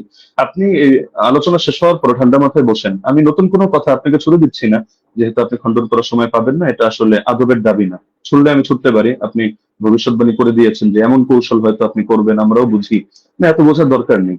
আর আমার ব্যাপারে খারাপ ধারণা আপনি অযৌক্তিক ভাবে রাখারও কোনো কারণ নেই। আর আমি তো আপনার মতো পুরোনো ডিবেটারও না যে এখানে ডিবেটের কৌশল খাটিয়ে আমি আপনাকে পরাজিত বা অপমানিত বা লাঞ্ছিত করতে চাবো না। আপনি আমার দিনী ভাই, মহাব্বতের ভাই। আপনি কাফের মুশরিকদের বিরুদ্ধে যে কাজ করেন আমি এগুলোকে শ্রদ্ধা করি এবং উৎসাহ দিই, দোয়াও করি। আগামী তো আমি আশা রাখি আপনি কাজগুলো কন্টিনিউ করবেন। তো সুতরাং আপনার সাথে আমার কোনো দ্বন্দ্ব নেই, কোনো ভিন্ন কিছুও নেই। আল ওয়ালা আল বারা, এই আকীদাই তো আমরা ইসলাম থেকে লালন করি। তো সুতরাং অপ্রাসঙ্গিক কথা না টেনে আপনি মূলনীতির আলোকে বিষয়গুলো বোঝেন। প্রয়োজনে আপনি এই ভিডিওটা এটা শেষ হওয়ার পরও লাইভ স্ট্রিমিং আপনি ঠান্ডা মতো 10 বার শোনেন, 20 বার শোনেন, প্রয়োজনে মুযাকারা করেন। কোন ভুল যদি আপনার কাছে মনে হয় আপনি স্বীকার করে নেন, সমস্যা নেই। আর যদি মনে হয় না ভুল না আপনারটা সঠিক, ঠিক আছে আপনি স্থির থাকেন। বাকি সারা দেশ তো দেখছে, তারা বিষয়গুলো সঠিকভাবে বিবেচনা করবে। আমরা তো এখানে কোনো বিচারক নির্ধারণ করে বসিনি। তো যার কারণে পুরো দেশ এটা কমন সেন্স দিয়ে বিবেচনা করবে। জাযাকাল্লাহ, আমি সেকেন্ড সময় অতিরিক্ত নিচ্ছি না।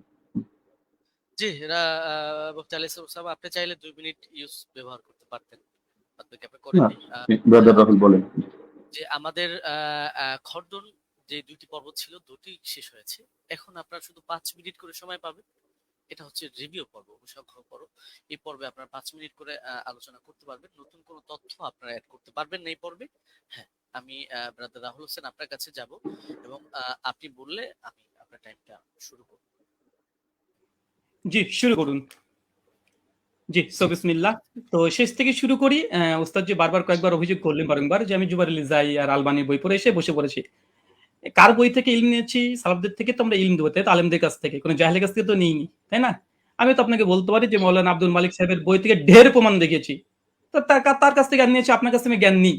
বিভিন্ন জায়গা থেকে জ্ঞান নিই। আমি জ্ঞান আমার উপরে এলহাম আসবে না। এটা অন্তত আপনি মানেন যে আমার প্রতি এলহাম আসবে না। আলেম ওলামাদের বই পড়েই আমাদের এখানে আসছে, এসে আলোচনা করা। এখানে এত এতরাজ করার অভিযোগ মানে কি আমি বুঝলাম না। 2 নম্বর তিনি বললেন যে আমি নাকি এমন কিছু অভিযোগের জবাব দিয়েছি যেহেতু আগে থেকে স্লাইড তৈরি করে রেখেছি এজন্য নাকি আমি তাল খয়ে ফেলেছি। আমি অবাক হয়েছি যে ভাবলাম যে ওস্তাদজি হয়তো অনেক কিছু মানে একদম ইলমে হাদিসের অনেক কিছু নিয়ে আসবে। এসে আমি অবাক হয়েছি। না, কিছুই নিয়ে আসেনি। একটা মুত্তাসিল সনদই পেশ করতে পারেনি। তার জন্য আমি অনেক কিছু ভেবে অনেক কিছু রেডি করে গেছি।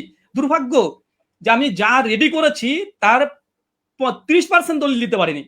আমি একদম নিশ্চিত আমি যদি আজকে ওসামা যে উস্তাদজির মানে মানে ওসমার জায়গাতে থাকতাম, উস্তাদজির পক্ষে থাকতাম, তাহলে আমি এর চাইতে ঢের দলিল দেখাতে পারতাম। ঢের দলিল দেখাতে পারতাম। আমার কাছে ২০ টাকার পক্ষে আরো অনেক দলিল ছিল। অনেক দলিল। কিন্তু উস্তাদজি দিতে পারেনি না দেয়নি না কি আমি বুঝলাম না। তো যাই হোক সেটা একটা আলাদা বিষয়। এখানে লাস্টে তিনি ঘুরে দিলেন যে এটা ইনকেতা, ইনকেতা কেমন ইনকেতা? জি, আপনার চেয়ে তো অনেক বড়, বড় উস্তাদজিরাই তো আমাকে শিখিয়ে দিয়েছে এটা ইনকেতা। যেমন দলিল নামাজে মাসাল বইতে দেখালাম তিনি ইনকেতা স্বীকার করে নিয়েছেন। মুরসাল স্বীকার করে নিয়েছেন। জাফর আহমদ উসমানী বলছে মুরসাল, ইনকেতা আছে, বিচ্ছিন্নতা আছে। আমি আপনাকে পরিষ্কার চ্যালেঞ্জ করেছি, জবাব আপনি এখন পর্যন্ত দিচ্ছেন না।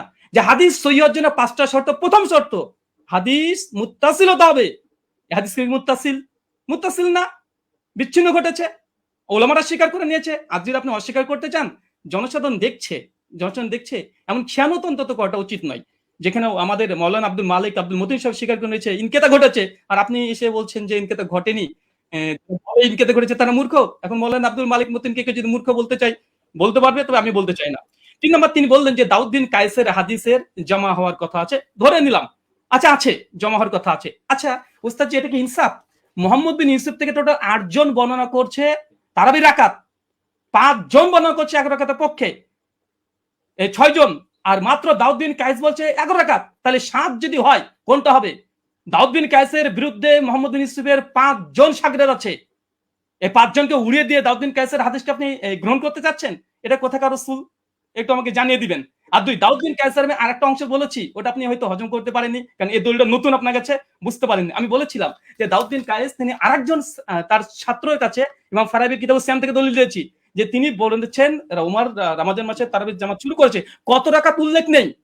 এবং মুসান্নাফ আব্দুর রাজ্জাক ওই সনদেই ওখানে আছে দাউদ বিন কায়েস ওয়া গায়রহু, এবং আরেকজন বর্ণনা করছে, কে বর্ণনা করছে উল্লেখ নেই। এখানে দাউদ বিন কায়েস রাহিমাহুল্লাহ তিনি অন্য ছাত্রকে বলছে কোন রাকাতের কথা উল্লেখ করেনি। তাই যদি সাজ হতে হয় ২১ টাকাতে বর্ণনা সাজ, কেন দাউদ বিন কায়েসের বিরুদ্ধে ৫ জন ১ রাকাত বর্ণনা করেছে। ইয়াইয়া সাইদ আল কাত্তানের মতো রাবি আছে, কাকে চাই আর কে দরকার? আর ইয়াইয়া সাইদ কাত্তান এর মতন ব্যক্তি আছে, তারপর অন্য কাউকে দরকার? ৫ জন। তাই দাউদ বিন কায়েসের হাদিসই জয়ীফ হবে, সাজ হবে মোহাম্মদ বিন ইউসুফ থেকে, বাকি ৫ জনের হাদিস কোনোভাবেই না দাউদ বিন কায়েসের হাদিস। অতএব মানে এই হাদিসে এসে সাজ হওয়ার কারণে জয়ীফ। প্রথম কথা।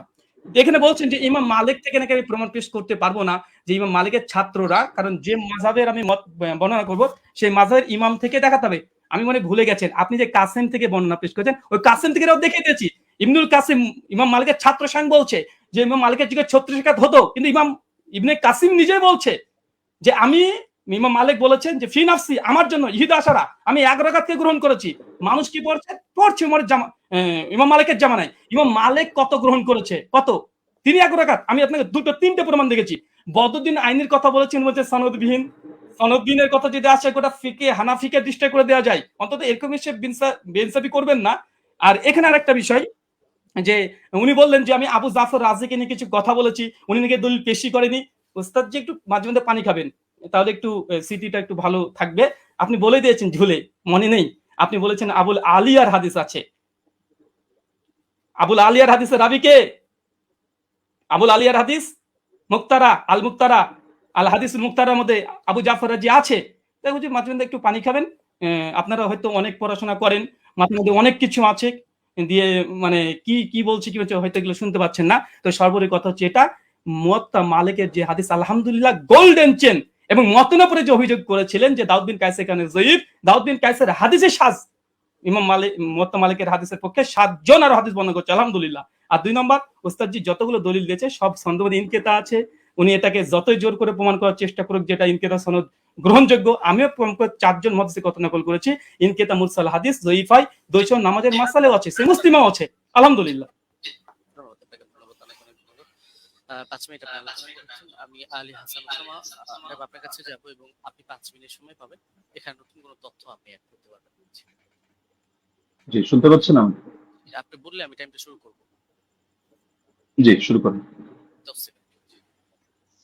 হামিদান ওয়া মুসাল্লিয়ান ওয়া মুসাল্লিমা ওয়া বাদ।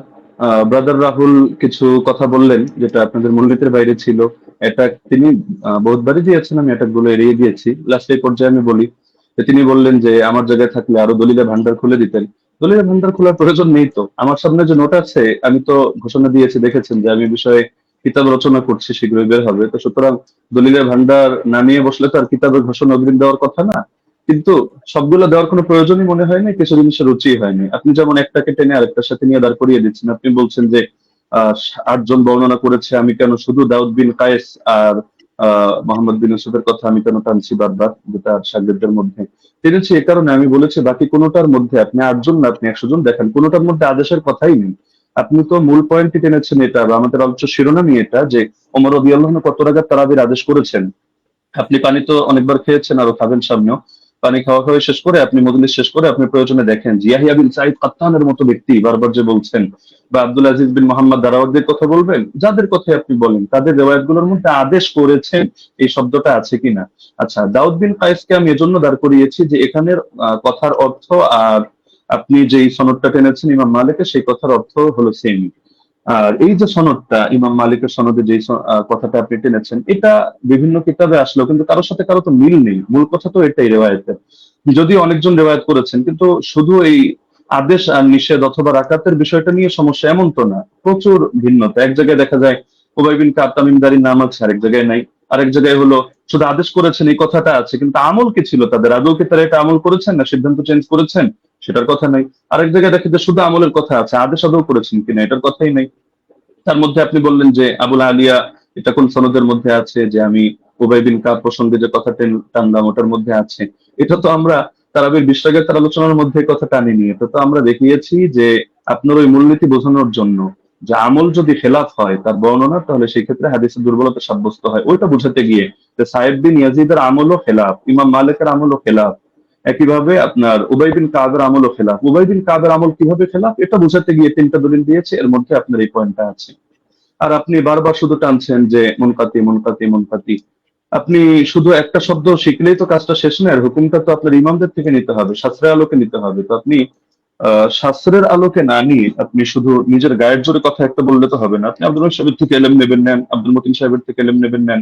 আপনি বলছেন যে ওনারাও মেনে নিয়েছেন মুনকাতি।